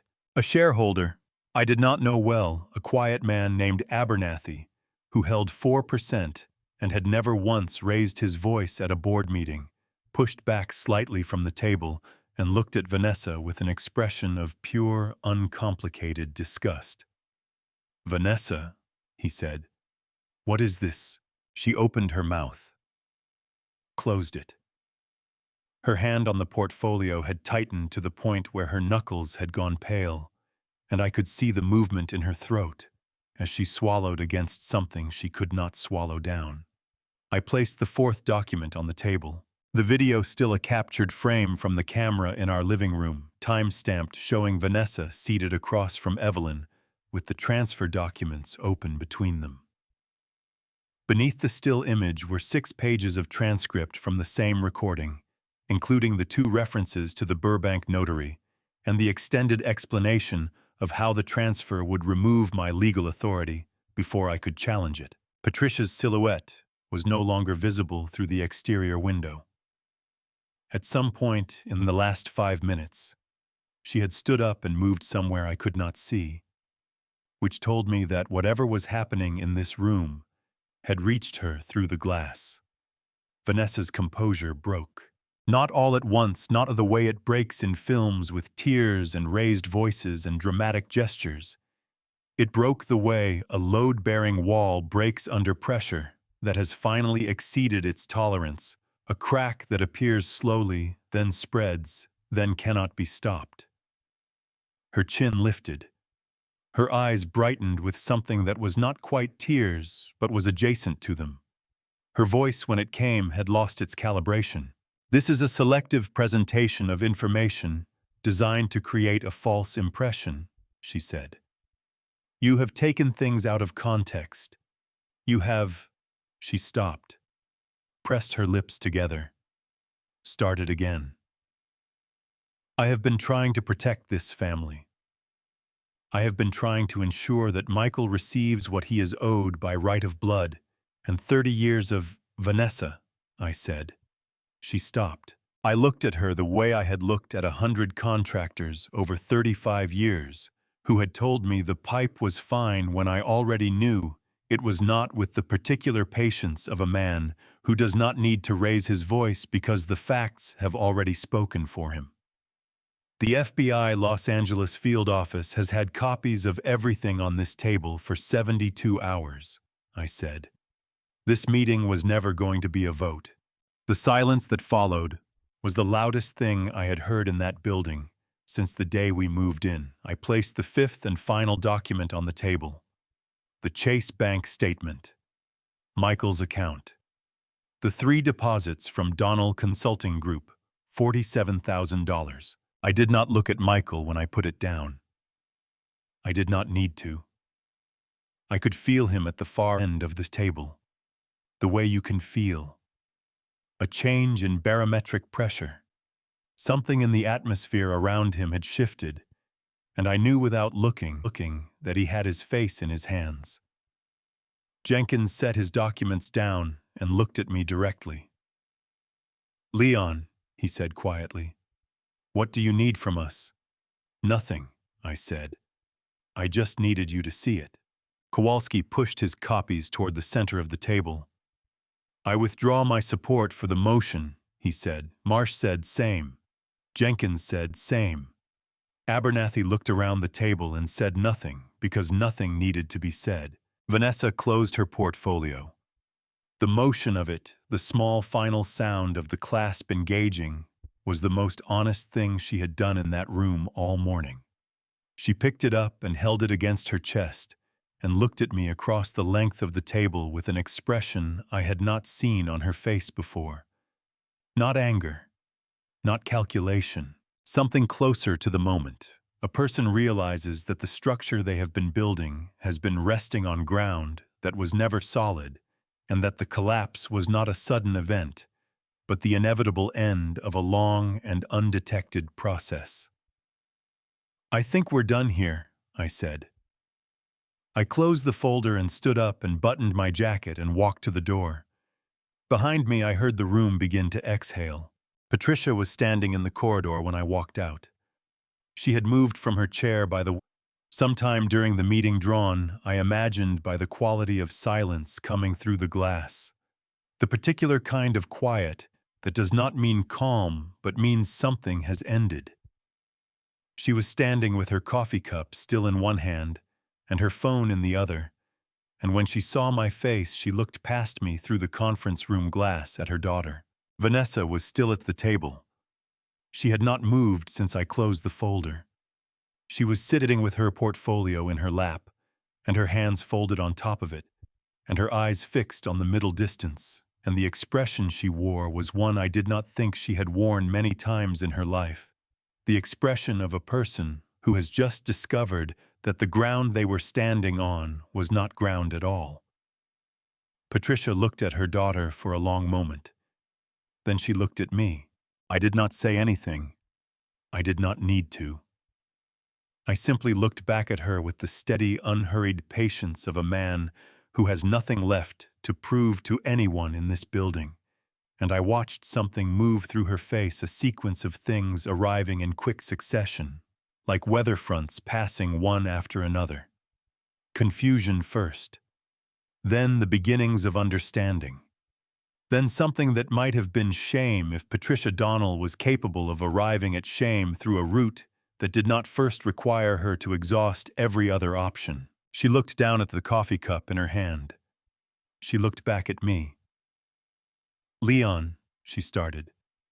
"Have a safe drive home, Patricia," I said. Richard had asked me twice about filing a formal complaint for what happened at that dinner table. Both times I gave him the same answer. I did not need another piece of paper.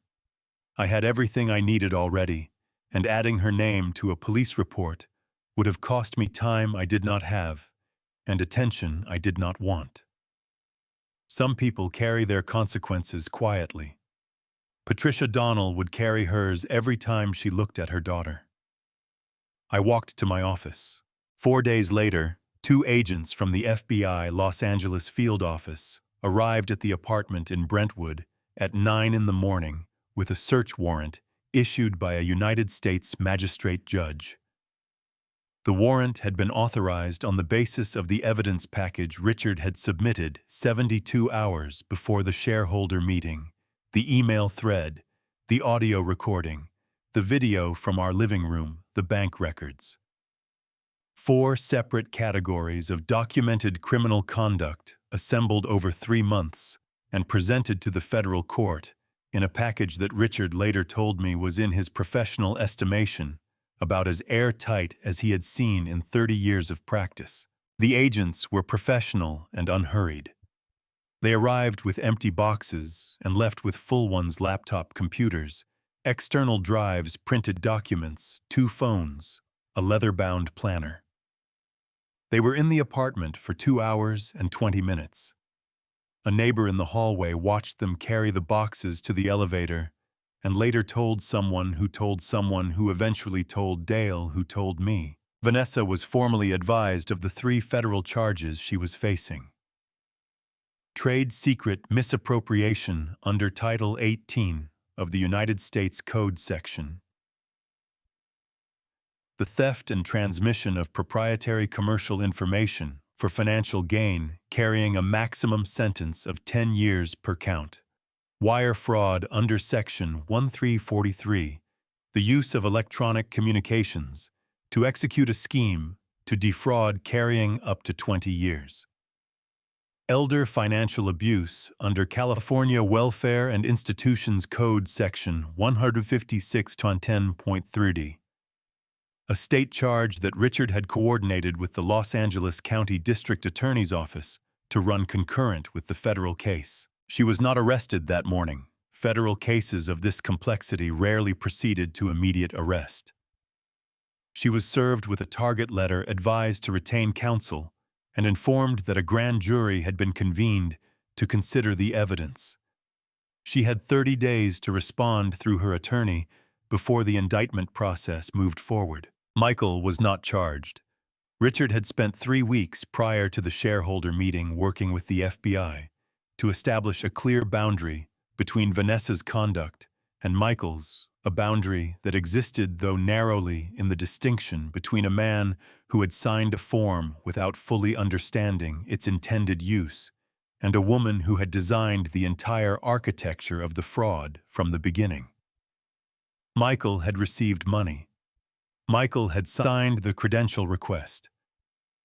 But the government's interest was in the person who had built the scheme, not in the person who had been recruited into its edges. The condition of Michael's non-prosecution was full cooperation. He would provide a complete account of everything he knew, everything he had observed, and everything he had chosen not to ask about.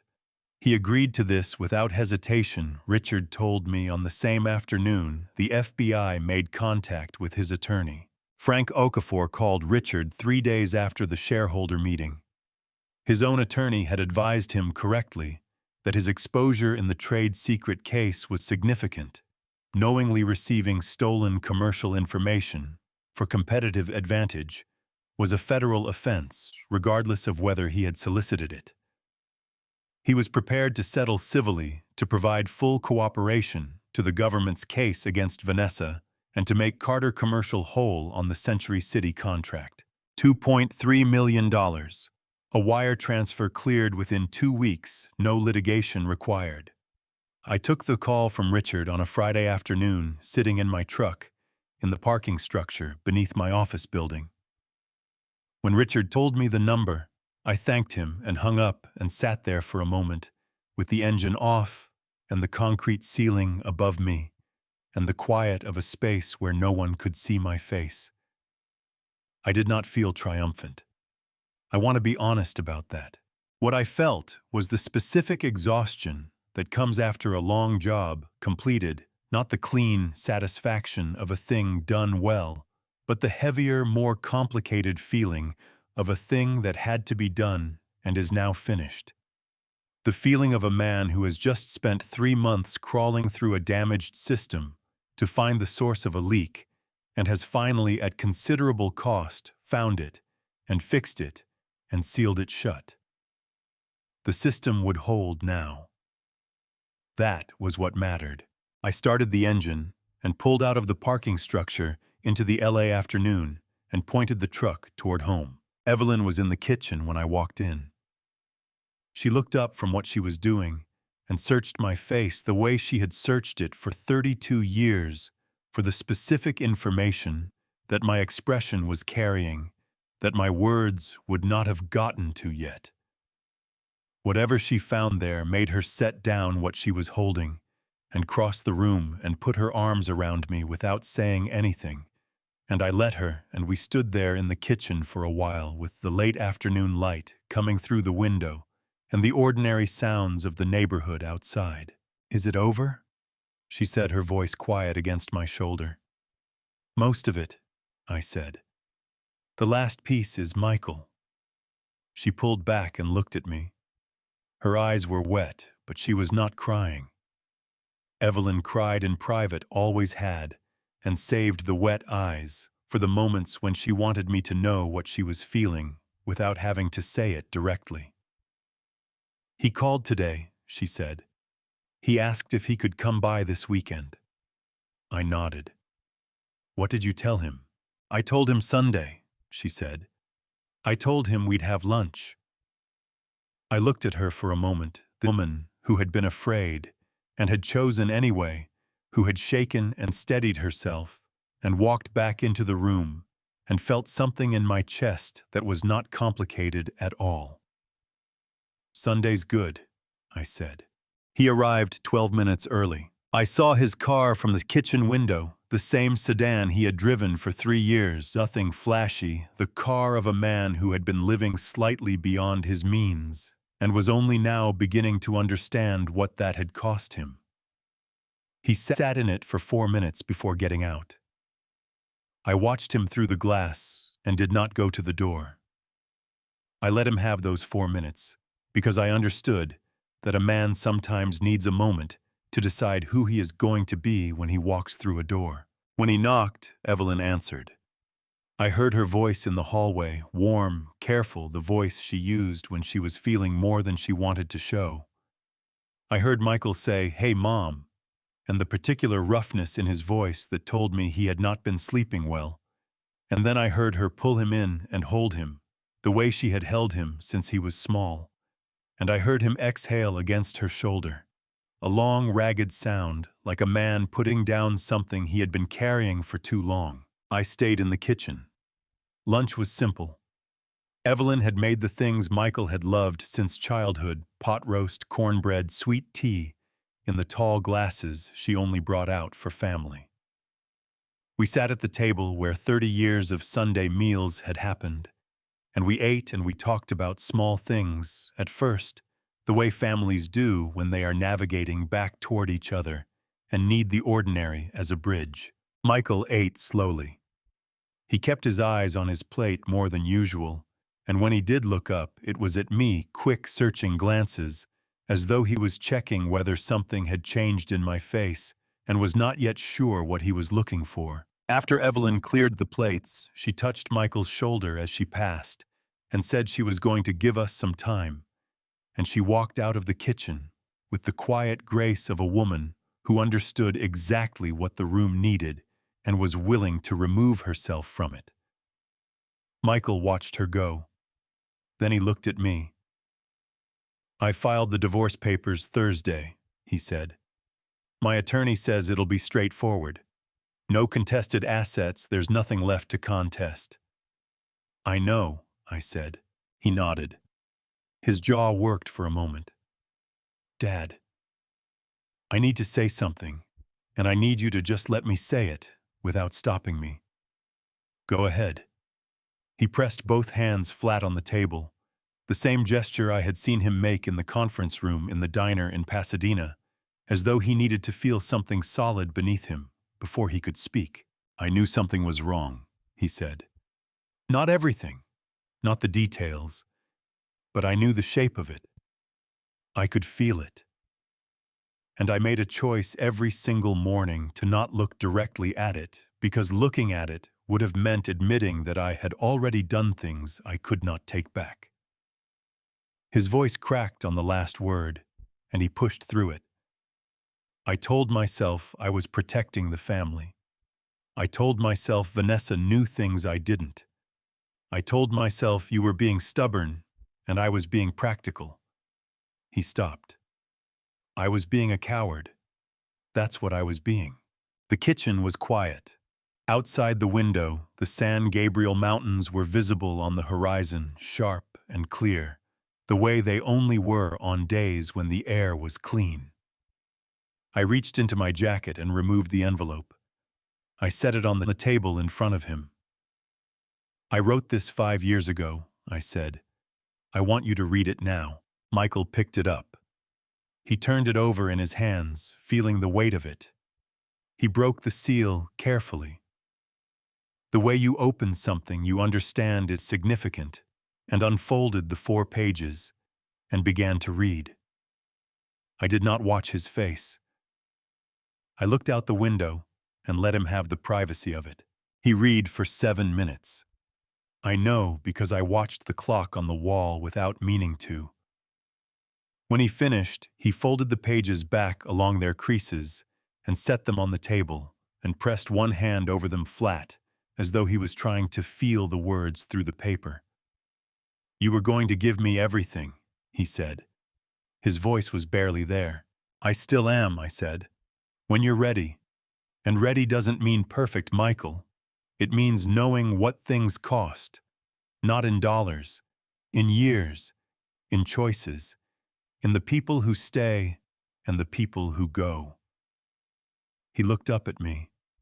His eyes were full, and he was not trying to hide it anymore. "How do I start?" he said. "How do I even begin to?"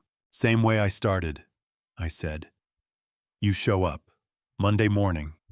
You walk in the door, and you do the work, and you don't ask for anything you haven't earned yet." That's all it ever was. I opened the drawer beside me and placed a key on the table next to the letter. A simple key on a plain ring, the office side entrance, the one I had used every morning for 15 years. Michael looked at the key for a long moment. Then he reached out and picked it up and closed his hand around it. He did not say thank you. He did not need to. He just held it and looked at me across the table with the open, uncomplicated expression of a boy who had grown up and made serious mistakes and was being offered the chance not to undo them, but to do better. That was enough. That had always been enough. 3 months later, I was back at my desk by 6:30. Same truck, same jacket, same coffee from the machine in the break room that Bobby had been complaining about for 11 years, and nobody had replaced because it still worked, and working was enough. Bobby was already there when I arrived.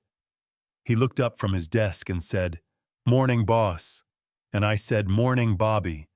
And that was the whole of it, the entire ceremony of another day, beginning unremarkable and exactly right.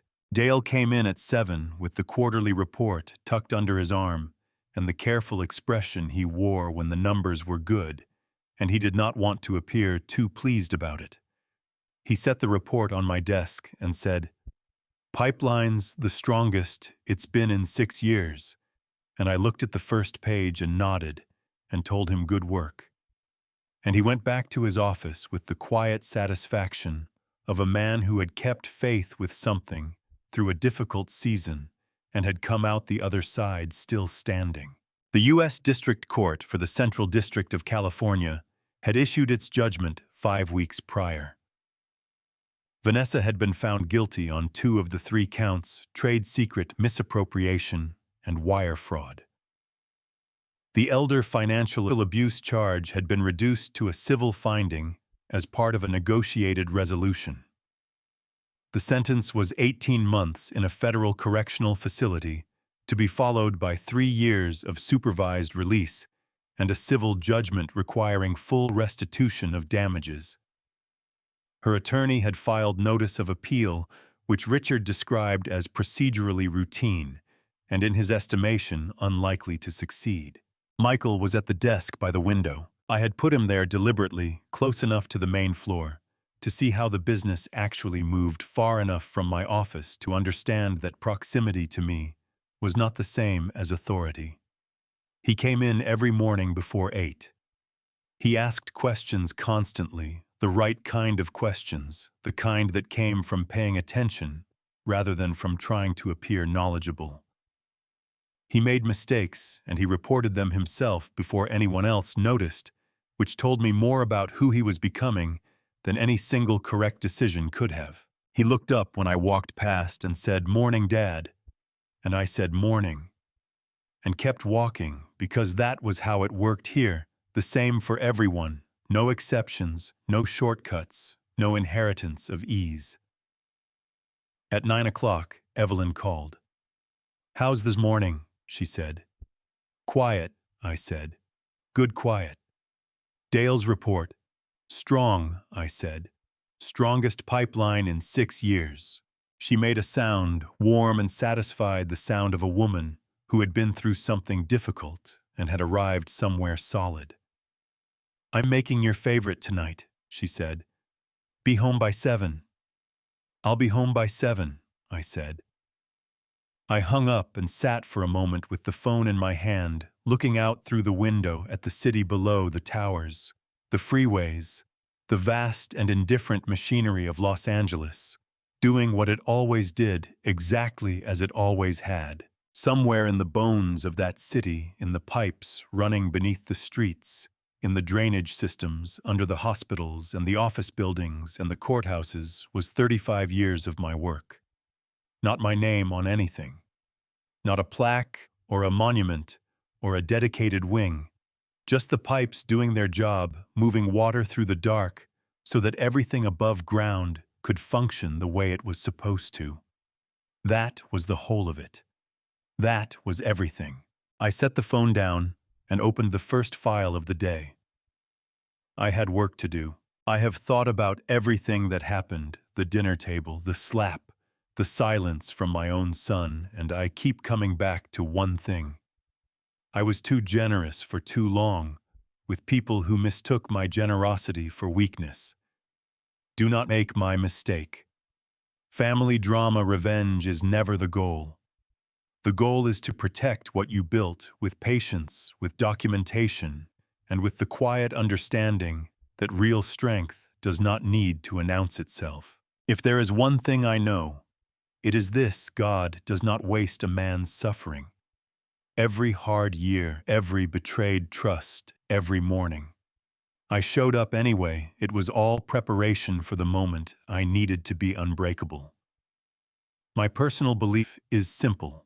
A quiet man with a long memory and clean hands will always outlast a loud man with borrowed power. Family Stories Revenge is not about anger. It is about truth arriving on its own schedule. Do not wait until someone throws a chair at your life before you protect it. In every family drama revenge situation I have ever heard of, the person who loses is the one who reacted instead of prepared. Build your walls before you need them. Trust slowly. Document everything. And never confuse someone's access to your life with their right to it. These family stories revenge moments do not start with a villain. They start with someone who was never taught that patience is a weapon. If this family stories revenge story spoke to something you have lived through, leave a comment below. Share it with someone who needs to hear it. And if you have not subscribed yet, this is your sign. Thank you for staying until the end. The stories ahead contain fictional elements crafted for reflection and moral perspective. If that is not what you are looking for today, no hard feelings, choose what serves you best. But if you stay, I promise to make it worth your time.